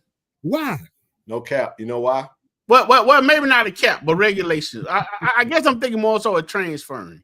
I guess that's what I'm thinking about too. Structure. There should be a structure. Yeah, clearly should be a structure. Clearly. In the free we live in a capitalistic society. There is no cap on how much money you can make. Yeah. If you grind, if you market, if you build partnerships, if you sign brand deals, you can keep racking in it. You can keep. I sat there today and watched the athlete that I sent it to you, TD, the young brother that played for UCLA. All he does is content. He starts signing partnerships. He cleared in 2024 $107,000, and he's like a backup. Right. I mean, right. It wasn't like it was anything given to it. It wasn't like it was like NIL deals and being able to, because the smart kids are gonna be like, you know what, I'm gonna use this football as a means to get a free education. Right. But while I'm playing for this team and these brands, I'm finna call Nike, I'm finna call Mickey D's, I'm finna call Krispy Kreme. Hey, you need anybody to brand? And that's what a lot of players don't understand. A lot of players are sitting around waiting on them folks to hand them something. I'm such and such, give me some. But in actuality, you're in a free market where you can literally go out. That's why I like my young lady, Mia Grimes, who was and the young lady, the volleyball lady. They were reaching out to companies. Mm-hmm. We had Mr. NIL on there, Raekwon Smith from the East Coast of Virginia State and Norfolk. He had signed over 100 NIL deals because he was reaching out to companies, just going to them, saying, hey, I'm an athlete. Can you sign me? I'm looking at whatever. Hell, if I was an athlete playing for Jackson State and you a star, you should be eating free. You should be eating free everywhere you go. Exactly. But not because somebody owe you something. Are you really applying? Are you going and knocking on these doors saying, hi, I want to market I want to be a brand ambassador for your restaurant. Yeah. Let me do some content and show people how to get to Big Apple Inn. Right. You know, whatever. I'm just throwing it out there. It's not just, hey man, sign me, give me a check. I play. Right. Also, you get to do work, and that work get to pay you. So it's way deeper than just getting for sure. Yeah, for sure. Because Ken, I could tell you one when I was playing pro ball, there was certain bar and grills and restaurants where we could go and we didn't have to pay. And the owner was crystal clear. He said, if they know that the Blue Jays players are going to be in here, everybody else going to come and they're going to pay. Right. So we want y'all to come as often as you can. So this was in 1986, bruh. So we talking about 2025. Wow. So I used to wonder that, Ken, and as I got older, I got my answer. I'm like, look here. I was like, Michael Jordan or Kobe or whoever the case may be, are they coming to town? Why are they eating for free? Yeah. Always eat for free, bro. The more famous you are, they meal and everybody the more famous you are, the less you pay for. Hey, look, TD, I had to learn how to understand that, bro. And I'm just a believer, bro. I'm like, we get to eat free? Yeah. So we're going to tell everybody y'all here. I watched a video of LeBron James the other day, and the dude had the microphone. Man, we finna do the outfit check. He was like, he was going down his whole outfit. How much did you pay for this? LeBron said, free. He said, oh yeah, the necklace, free. Free again. He's like, he ain't paid for nothing. Right. But I'm saying, like, that's the ultimate goal. And these guys, young ladies and young men, student athletes have an opportunity to. So yeah, I love it. It's why we jumped into it. I've shared my story plenty of times and why I was playing ball when Ed O'Bannon coached, when Ed O'Bannon challenged AA. So that I was in college during that time, and I'm like, man, then 20 years later they passed the laws, and I love it, man. You know, so. But Coach, I want to get back to you real quick. I just want to give some thoughts on when did you make the decision? You know what? I'm gonna go back to Jack State. I got to go get this degree. I want to talk a little bit about that because that was monumental for you and your family, and it was such an accomplishment. And just share your class and the thought process and what made you go back. What was kind of the process and how you got started and so forth and so on. So it working here. There you go, man. When I say that the Tougaloo students come in this joke and grind, and when they try to quit and I push them, I'm like, look, you here, don't stop, boom, boom, boom. So I'm watching all these classes graduate. I'm just like, and I said, damn, man, I'm a hypocrite because I don't have mine, but I'm talking about education, this, that, and the other. And so what happened was when I started the program in 2003, I ended up, kind of having a little disagreement with the athletic director. So I got fired. I got fired from coaching baseball. And so what happened, he knew I didn't have a degree. So he went after my bread and butter. But I'm the director of student engagement. So now I got a phone call from one of the guys over in the front office. It's like, girl, dude, didn't nobody know you didn't have a degree, bro. Dude, you need to figure something out because he gunning for you. Wow. So I went to the Underground Railroad. Went to the underground. So I decided to start taking classes.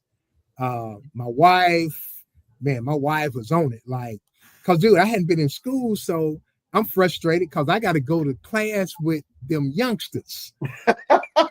Yeah, I'm a whole director at Tougaloo. When I go to Jackson State, I'm just a student. Yeah, and the assignments and this, and I get home, Mildred's like, Earl, do you have some work to do? And I'm just like, hell, I ain't doing it. I was just like my spring of 80 something. Like, I don't care. I don't. Look, I got my degree now, but my wife started doing my papers, and and she sit me down, and so that's when the grind started. But nobody knew I was in school, and so it just kept going. And then a friend of hers kind of got me over that, the lifelong learning. It was a process because they were after me. They were going, I'm working in higher ed with no degree, and I'm in a leadership position. Yes, sir.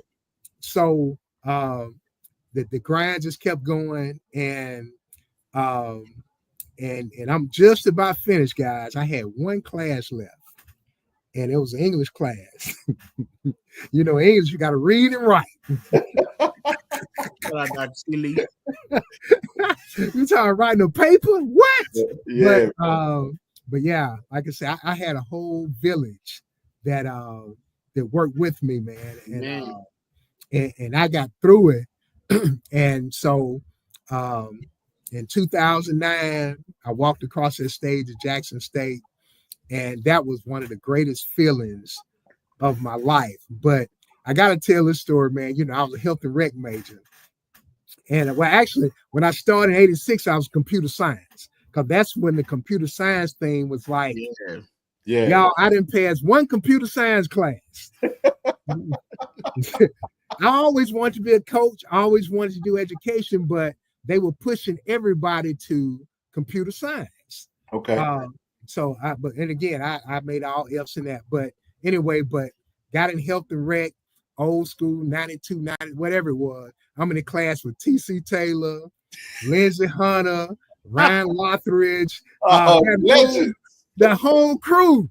Yeah. And Pat Kennedy and Gwen Dawkins was the two instructors over there. So they used to put me on the spot, y'all. I'm sitting in the back of the class trying to hide. And they'd always want me to come up there and present something. I'm like, come on, y'all. Look. Right. Wow. But Ken, that was my journey, man. I had a village, bro. I had a village to help me get through that thing. And so now when I push these kids, I got mine. So I don't feel as bad, because I'm like, y'all, don't take 25 years, man. Stay now. I know it's tough, but stay, because you get out there and start working, get a family, this and that responsibility. It's going to be tough, man. So that was just one of those, man. But yeah, that journey, just been in class with them youngsters, bro. Man.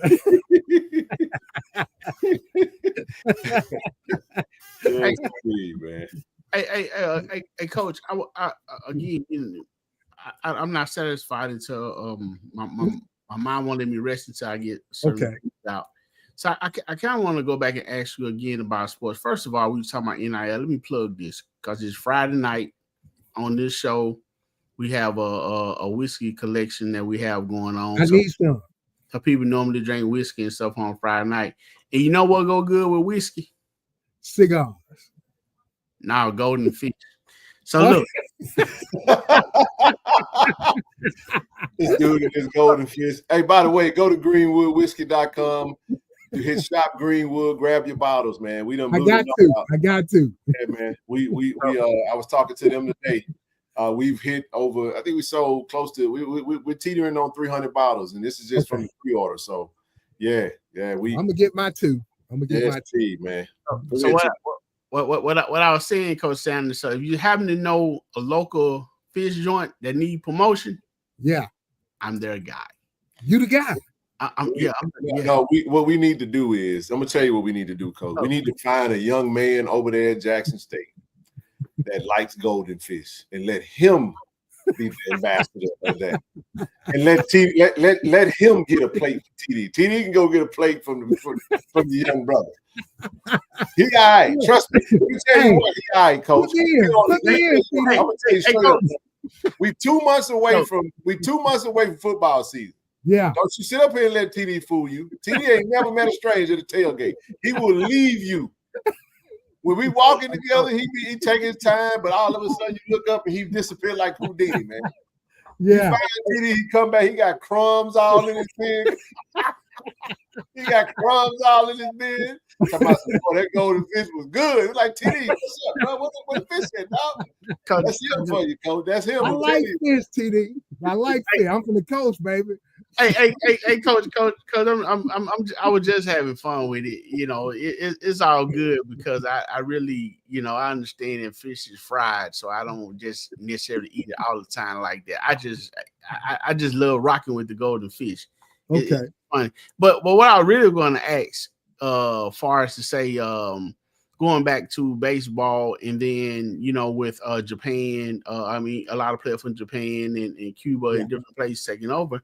Not as many African Americans, black players, in those leagues. And like Brother Seeley said, you know, they get a lot of those people because they feel like they docile, you know.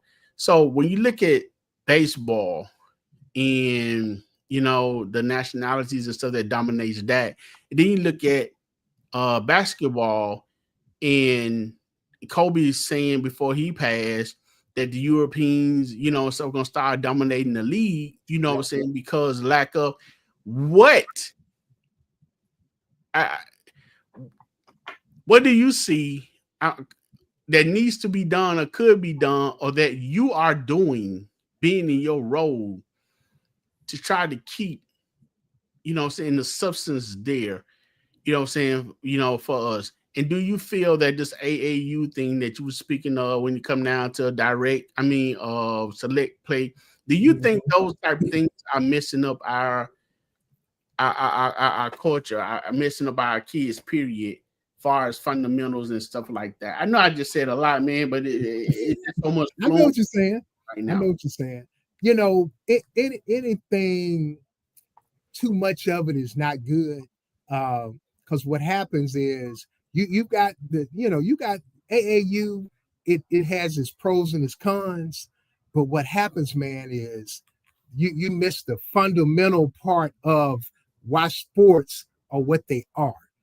You know, I was a hell of a young ball player, but my coaches, they kept me at a level of respect of the game, respect of others. But what happens in all of the AAU to select baseball, you're catering to these kids when they're 6, 7, 8 years old, and there's no accountability. There's no accountability. You know, you got some that their parents can kind of, you know, but that's the part for me, you know, when just coming up. And again, I'm not saying that what they're doing is wrong, but, you know, participation trophies, you know, AAU, you're on a team that wins 60 games in the summer, but you hadn't developed.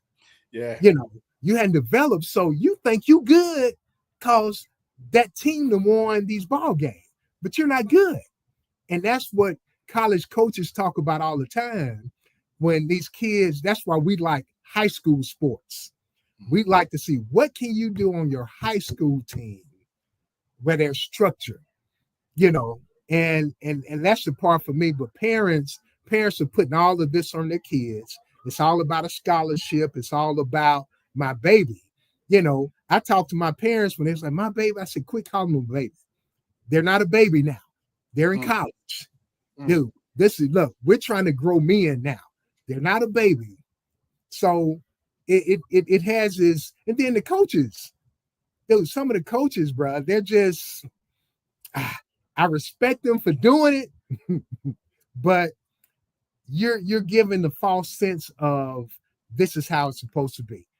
So, but again, I don't knock a brother for putting the time in and doing that for our kids, but just like you talked about NIL and everything, the structure, it's got to be some structure to it. So that's my spiel on that.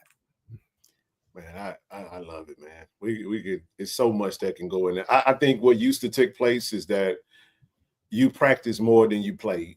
Right. You develop it in the game. This AAU travel ball stuff. You play more games than you practice. You might practice you play 6 games. Back in the day, TD, we practiced 6 games, 6 days. We practiced 6 times and then we played once. Right. Twice. He said, don't forget the question about starting the team from. Yes, I'm coming back to it. So I want you to, definitely. Let's go. Let's talk about that. Let's talk about before we do that though. We had Tim Dawson and we had Dr. Timothy Rush Sr. on the show on Wednesday. I want you to share talk to us about Dr. Rush, man. Your relationship with him, because he was in that documentary. He was he's part of the 1877 project. And they're doing some fantastic work. But I didn't expect to see him. I was like, man, hey, there goes Dr. Rush. I see why he told us to get Earl Sanders on the show. But let's talk about that, and then your inception of baseball at Tougaloo. Man, look, me and Tim go back. Oh my gosh, Tim is the reason why I ended up at Tougaloo. Okay, Tim, and of course both his sons, Isaiah and Tim. Of course, we used to fuss because he said, man, them my boys. Don't be acting like them your boys. But but we go back. We was at Jackson State together. I didn't realize Tim watched me play when I was at Jackson State. So we just built a relationship. But Tim has always been a drum major for me. He loved baseball. He played it, and he always wanted to make sure that the structure of African American kids playing baseball, and that's always what Tim used to get on me about. Earl, you got to do it. Yeah. And so we go back there, but now I never would let him coach. I said, you're going to be the manager. You ain't coaching. So he does a good job telling people what to do. And so Tim was the assistant vice president of student affairs at Tougaloo. So a position came open, and now I'm fine on my job. I'm working at a physical therapy clinic, working with broken bones, ankles, teaching people how to walk, whatever. But he just blowing me up. He said, dude, this position is you. It's got your name on it. I said, Tim, I don't have no degree. This higher ed, bro. He said, I don't care. He said, you need to apply. Look, Ken, I never would. I'm talking about, dude, Tim called me on my job for 2 weeks. And I said, okay, let me just go and apply so they can turn me down. And so I applied for the job. I'm still in my scrubs with my CMMC Methodist. So I applied, did it. I said, okay, good. So I get Tim off my back. 2 days later, they call me and say, okay, you got an interview. How the hell I got an interview and I ain't got no degree? What you know is who you know. Look, yeah. So I interviewed. I'm seeing all of these skilled people, we all sitting in this room. I'm like, man.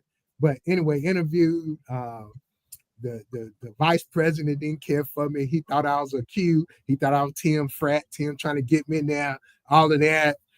So 2 days later, they said, Earl, you got the job. I'm like, oh my God. And 26 years later, I'm still here. Wow. But I didn't realize, I knew they didn't want me. I knew it.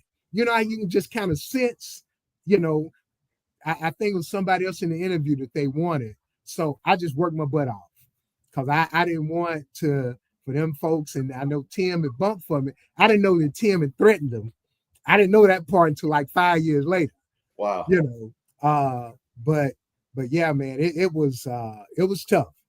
And after my 4th years when the baseball thing popped up, and talked to the president was Dr. Joe Lee. That's when Tougaloo used to have parades.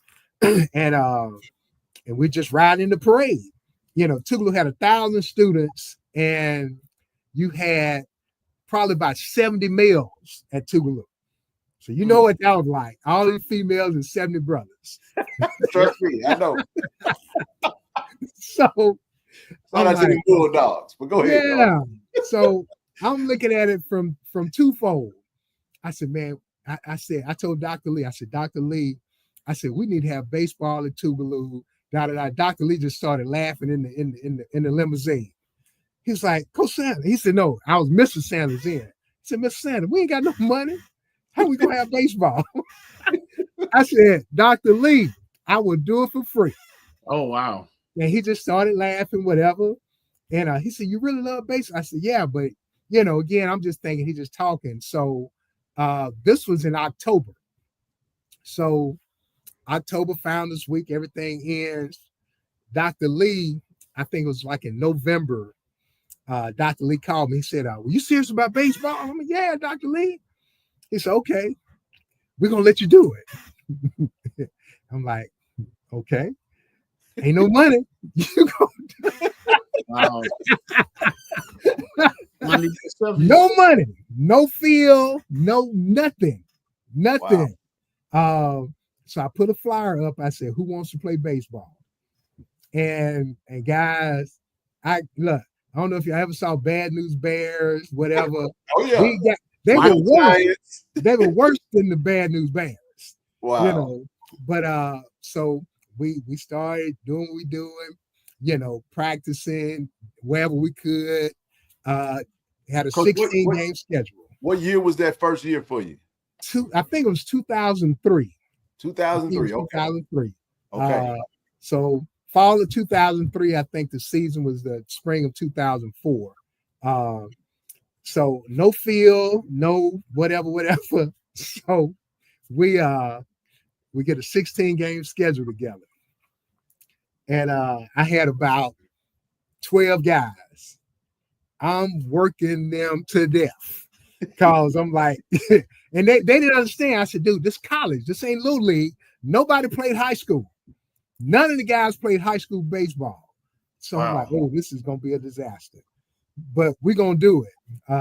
And I had some Tougaloo alums that donated some money, some of the Jackson State alums, some of my friends. So we got uniforms, did whatever. But the season started. We played in New Orleans, man. Loyola. Never forget it. We had a triple header. I mean, a 3-game series. Now, mind you, I'm coaching. I'm driving the van. So we got a game on Friday night. So I drive these guys to New Orleans for a 6:00 game. We get beat 30-0. Ooh. So we get on the van. We come back to Tougaloo. We got to go back now to play a doubleheader that Saturday. So we didn't get there, no hotel, no. So we go back. They just punishing us. The guys coming back to me, coach, man, that ball came from the sky. And it came around. I'm like, oh my God, what I got in? You got the real little Giants. Bad News Bulldogs. Look, we got 3 games now. So we had scored a run, had got a hit. My nephew is on the tennis team. So they were playing in Mobile. So he said, man, we finished. I said, well, come on to New Orleans. He come to New Orleans, play the 3rd game. He gets a hit. The first hit was Tougaloo College baseball. Wow. But man, look, we were getting beat so bad, but I would have to feed them good, y'all. Wherever the nice restaurant, you know, my assistant coach, GA, went to Jackson State too now. He was over there, so he would just be mad at me. And he was like, dude, why you feeding them? Coach Brandon didn't feed us when we lost. I said, GA, look at Coach Brandon had talent, bro. Dude, these guys ain't no scholarship, ain't no field. Dude, I'm trying to keep them. Straight right. So I went from 13 guys to 9. And the guys, the students on campus talking about them, laughing at them. And man, coach, man, them guys suck. I said, dude, did you play? Yeah, I could play. I said, well, come on. I need some help. I should pull the van up to the calf with uniforms. And we go play, and we get beat to sleep. And them guys was laughing at them. So I looked for him Ken the next day at practice. Oh, coach, I don't want no more of that. I don't want none of that. I'm like, yeah. So, yeah, I'm just saying, dude, for those guys that stuck it out, I'm talking about I practiced them guys. And the next year, we just I went out there one day. We got a whole lot of land in Tougaloo. I rented a sod cutter. And I cut out a diamond. I cut out a diamond. I said, we got to have a field. And Home Depot cut a diamond out, you know, cut the grass. So the field that we play on now is the field that I constructed, me and 7 ball players 20-some years ago. John Grisham wrote a check for $50,000 because John Grisham's college roommate, I was coaching his son. And he said, Earl, I know John Grisham, man. You get your president to write a letter, he might be able to. So the same fence that we got now, which is falling, is the fence that I use that $50,000 in the dugout. So all of the stuff that we built in 2005 is the same stuff that we have now. So I'm trying to get all of that replaced as we speak. But no, those guys, man, I got mad love for them. All of those guys graduated, doing well, and it's just kind of, I started getting more and more talent. Tougaloo ended up giving me 2 scholarships, so I could just break that up into like $1,000 here, $500, to make kids feel like, so that's kind of how, and we've sustained. Because my goal was, when I started it, for it to be sustained. And again, this is year, I think, 26 for the program, man. So, Coach, man, that's amazing, man. I see a question up there that Jeremiah, he wanted you to speak to your recruiting strategy now in the conference affiliation, just a tidbit. Oh my God, we're in trouble. Okay, we're in trouble. We used to be able to get kids out of Georgia. We used to be able to get kids out of Louisiana. So both of those states have these foundations. So if those kids stay in the state, they pay for tuition or whatever it is. Yeah. So what happened, Louisiana started 3 baseball programs in the last 7 years: Xavier, Dillard, and Suno. Yep. And those schools are light years ahead of us. Yep. Because of the foundation that the state of Louisiana has. You done started 3 programs in 7 years that's got 40 plus players.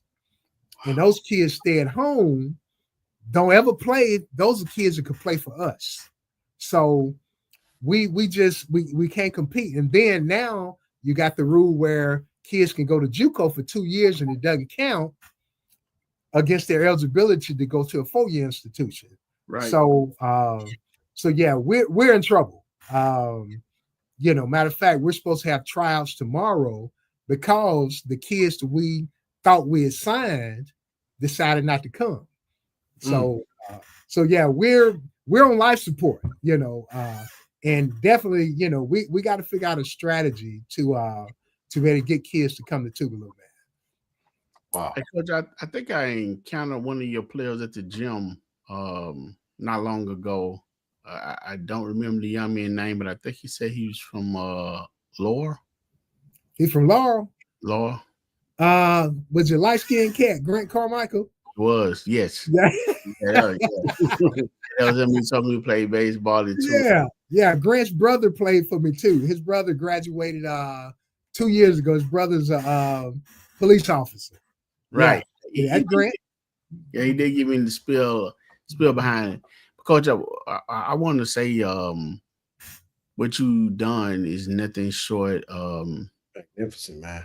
Magnificent, amazing. And for not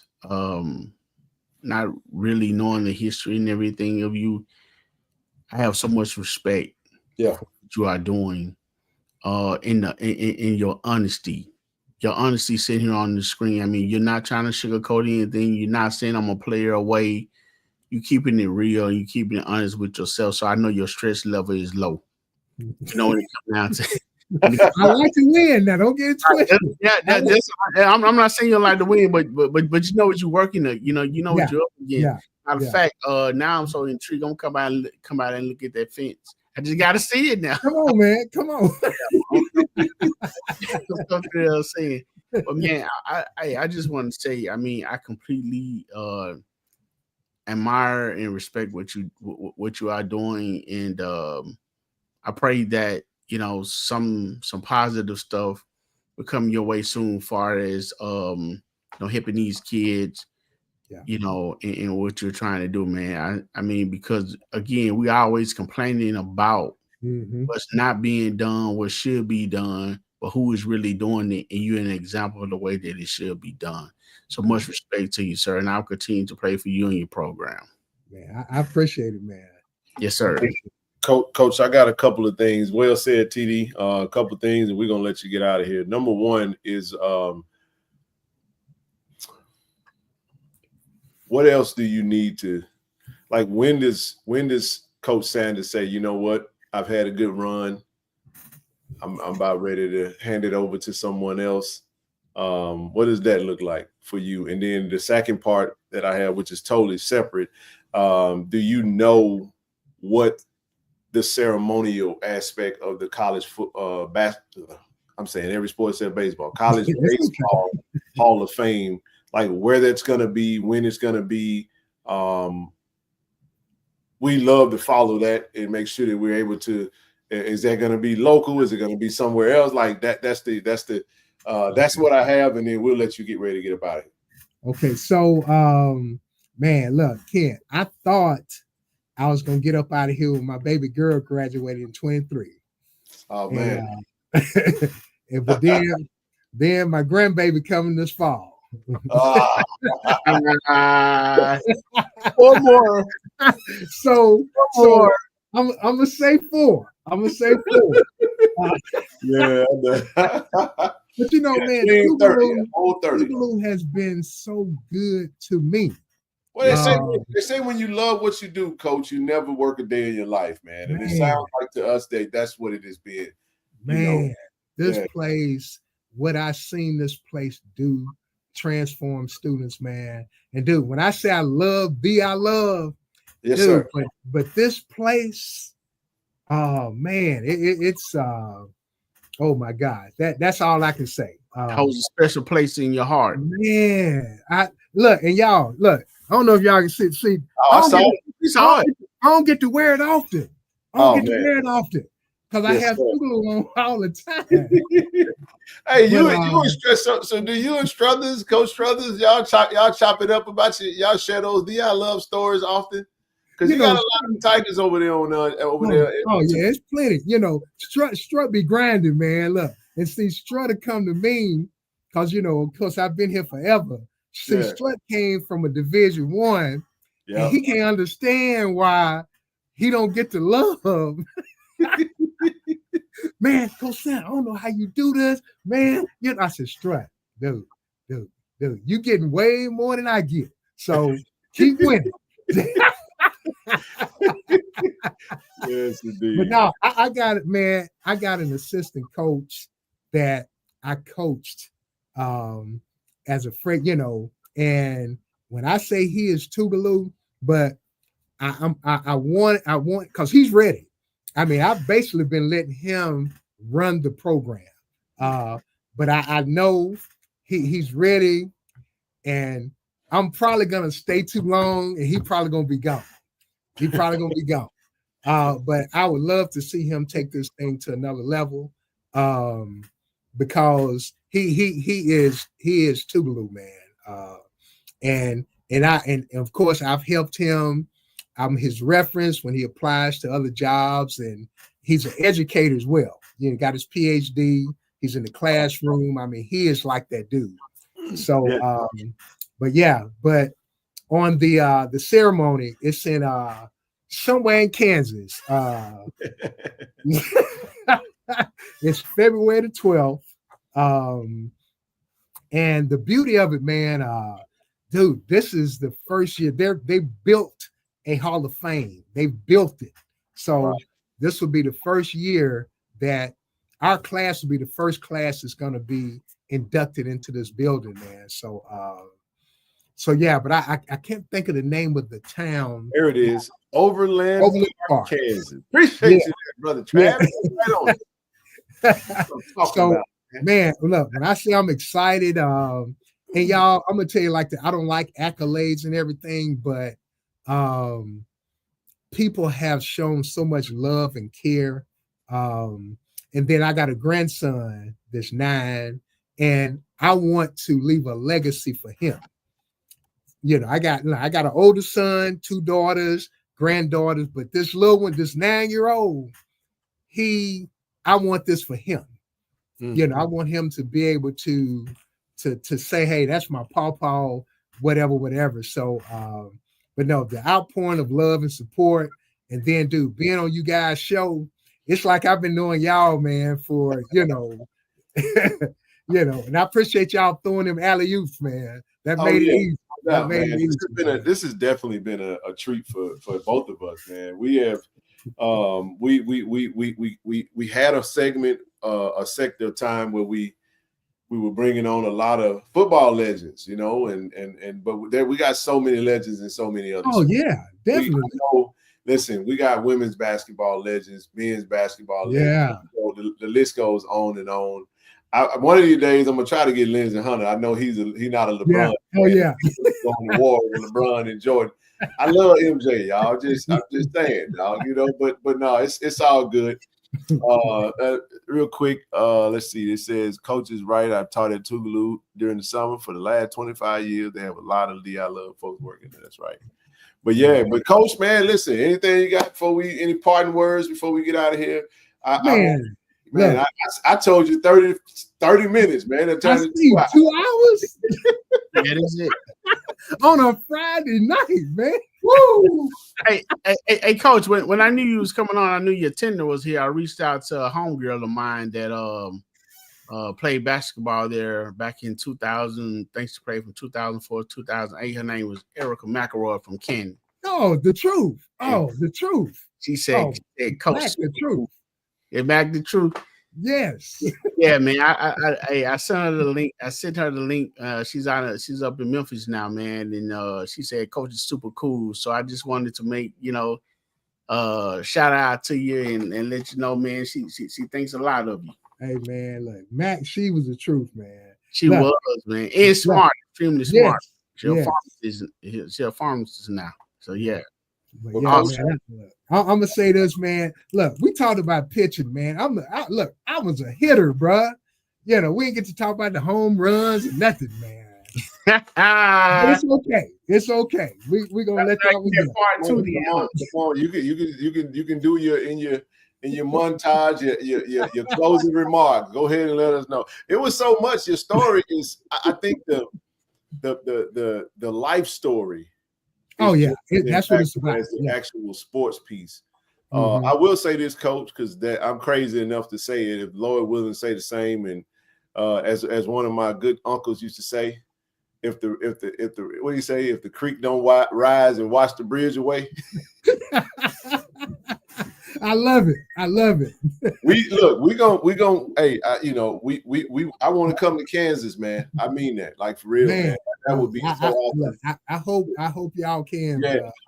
Overland Park, Kansas. That's about 2 hours 45 minutes from Wichita. Yeah, right on the line of Missouri. So it's right up there, man. We're gonna follow along, and because that's right in the middle of basketball season. And right. So. That wouldn't be a bad trip to make, man, because it's the first time it's happening, man. It's going to be some legendary stuff going on. And we're proud of you, Coach. Again, we thank you for giving us a couple of hours of your time. I appreciate y'all, baby.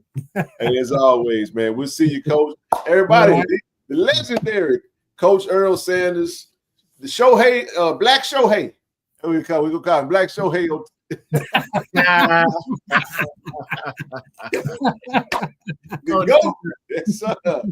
Been a treat, man. Overland Park is just south of Kansas City. Thank you, brother Dub. I was trying to find a city that was close by. You know why I wanted to come to Wichita, brother. He know that. We was working on stuff over there. But nevertheless, Coach, we appreciate you, man. All right, y'all have a good one, man. Yes, sir. Yes, sir. Appreciate you, Coach. All right. We'll be by to see you. Yes, sir. Congratulations to you. Thank you. All right. Bye-bye, Coach. Yes, indeed, man. That was outstanding. That was awesome. Look, man, what a treat. Listen, before everybody get ready to jump off, man, I do have a couple of preliminaries, TD. I got a little bit more information about the Country Boy Experience. Okay. This is going to be a big extravaganza going down. It's going down. It's going down August the 15th, y'all. Listen to me. Gates are going to open at 6 p.m. It's going to be a kickoff block party / concert. It's going to be at the Mississippi Veterans Memorial Stadium. It's at the Vet, y'all. We going big, man. So the concert is going to get kicked off at 8 p.m. Join us for the Country Boy Experience, an unforgettable evening celebrating JSU Athletics with great food, fellowship, and fun as we kick off the 2025 JSU football season in true Mississippi fashion. Fan Fest begins at 6 p.m. featuring interactive activities with JSU Athletics, player meet and greets, and giveaways. The live concert will kick off at 8 p.m. with an all-star Southern Soul lineup of Stephanie Luckett, S. Dot, LJ Eccles, PC Band, and Arthur Young. Bring your lawn chairs and enjoy the show in style. Tent spaces and parking space passes are available for advanced purchase. First come, first serve. The kids zone with inflatables and games ensures fun for the entire family. Food and beverage vendors on site offering a variety of local favorites, full event security and on-site support to ensure a safe experience. The VIP tent available exclusively through the AD Club, and for those that signed up for the KC-1400 Collective, offering premium views, shaded seating, and hospitality amenities. So more information on that to come. We appreciate them for allowing us to be a part of this in a great way. Don't miss this high energy celebration hosted by Coach TC Taylor and JSU football. It's more than a concert. It's an experience. The tickets will be at impacttickets.com. They go on sale July the 1st. That's Tuesday. So we're going to put this back up in front of you guys on Monday. Tuesday, don't wait. Go to Impact Tickets, grab your tickets, buy it up, man. Let's turn up. Let's blow this thing out, man. Jackson has it going on. Hey, listen, Jerome, it's going down, man. August 15th. This is going to be outstanding. This is that pre Jackson State football kickoff, man. You can still get tickets. It's a lot going to be happening, man. So I love this. What's your thoughts on this, TD? I just got this info today to put this in front of everybody. Like I said, if you're watching, just know that tickets will go on sale July the 1st. Go ahead, bro.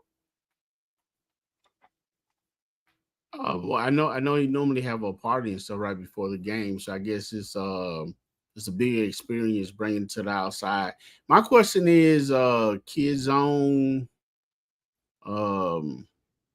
So how young are the? You know what I'm saying? I mean, what ages? Man, it's a fact. This is a.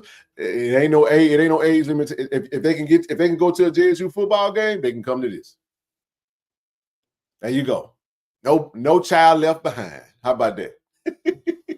Okay. Just know that it's August 15th, so it's gonna be a little. Y'all know how it is. Hydrate. You know what I'm saying? We're gonna have some shaded areas, cool. That's why the concert is gonna be at 8 p.m. that night, TD. So it's with that in mind. But it's gonna be a good time, man. It's gonna be a good time. Y'all know how it is. Football season, man. You're gonna sweat. Hell, you want to be comfortable, staying home in the shade. When it comes to football. Now, when it comes to this, hey, come to the games, come to this event. We're gonna have a good time, man.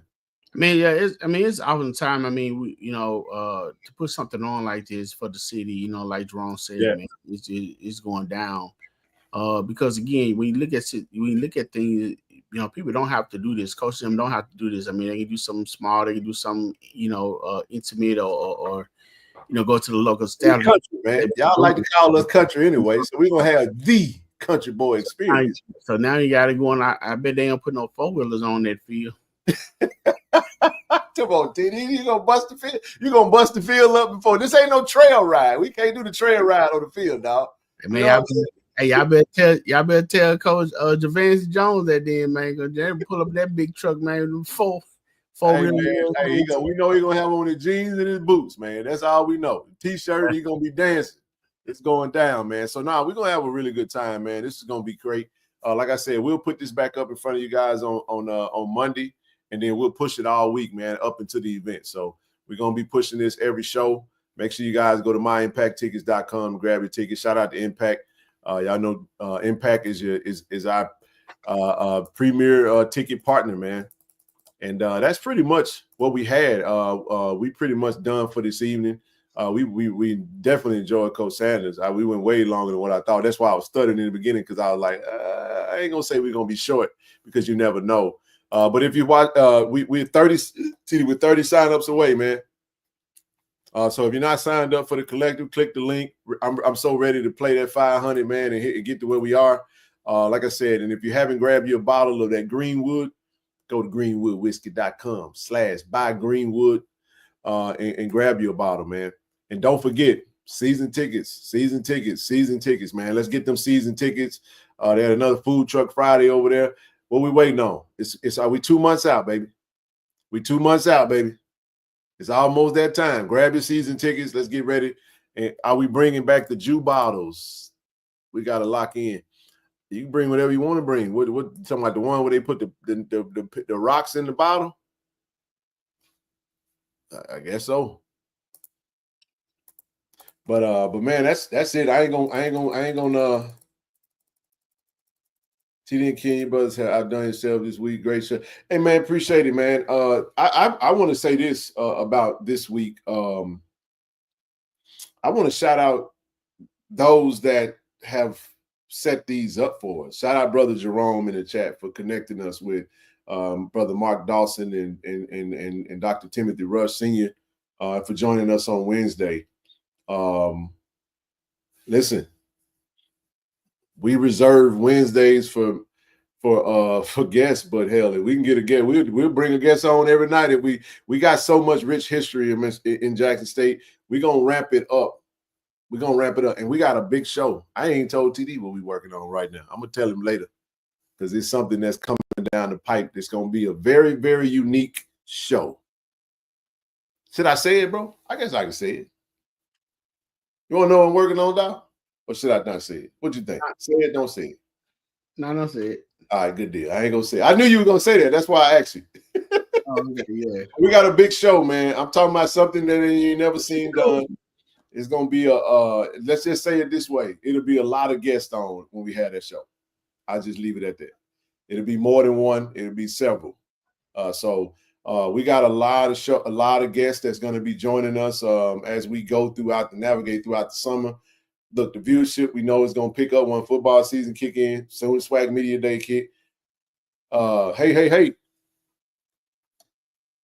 Appreciate you. Again, we done, man. Listen, you guys have a great weekend. Again, man, listen, I want to go all the way back to the beginning.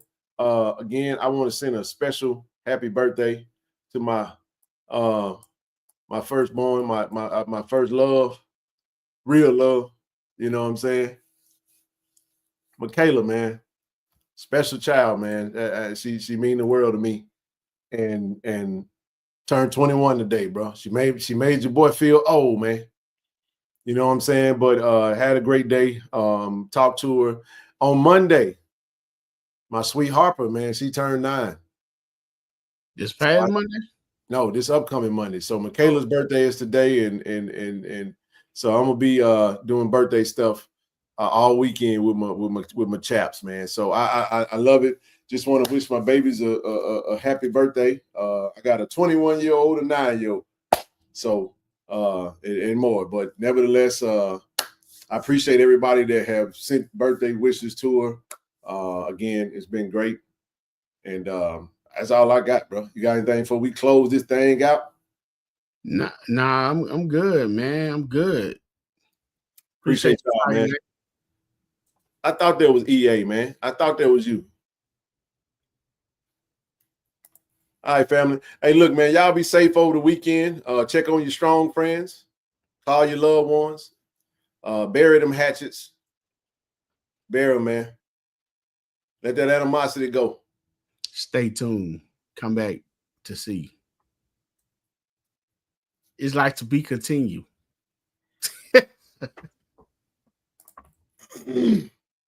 Appreciate y'all. All right, baby. Do y'all love? Go Tigers. Peace out, everybody. ShotRx is bringing healthcare to you. With our mobile health team, we can come to your school, church, or business to take care of you. We offer childhood immunizations, COVID and flu vaccinations, physicals, and much more. Don't put your health off. Welcome to Care and Compassion. Welcome to ShotRx. Hello, I'm Kevin Dent, Jackson State University, safety. Canton, Ohio. Today I'm being inducted to the Black College Hall of Fame. I want to give a shout out to KC-1400 Media Group for giving me this platform to introduce me to this stage. I'd like to thank them, thank Jackson State and Jackson State family. Go Tigers. Hey, this True Thompson. True, you got to get a word for Tiger Nation, man. I love y'all. Tiger Nation. Do y'all love? Go Tigers, baby. Appreciate you.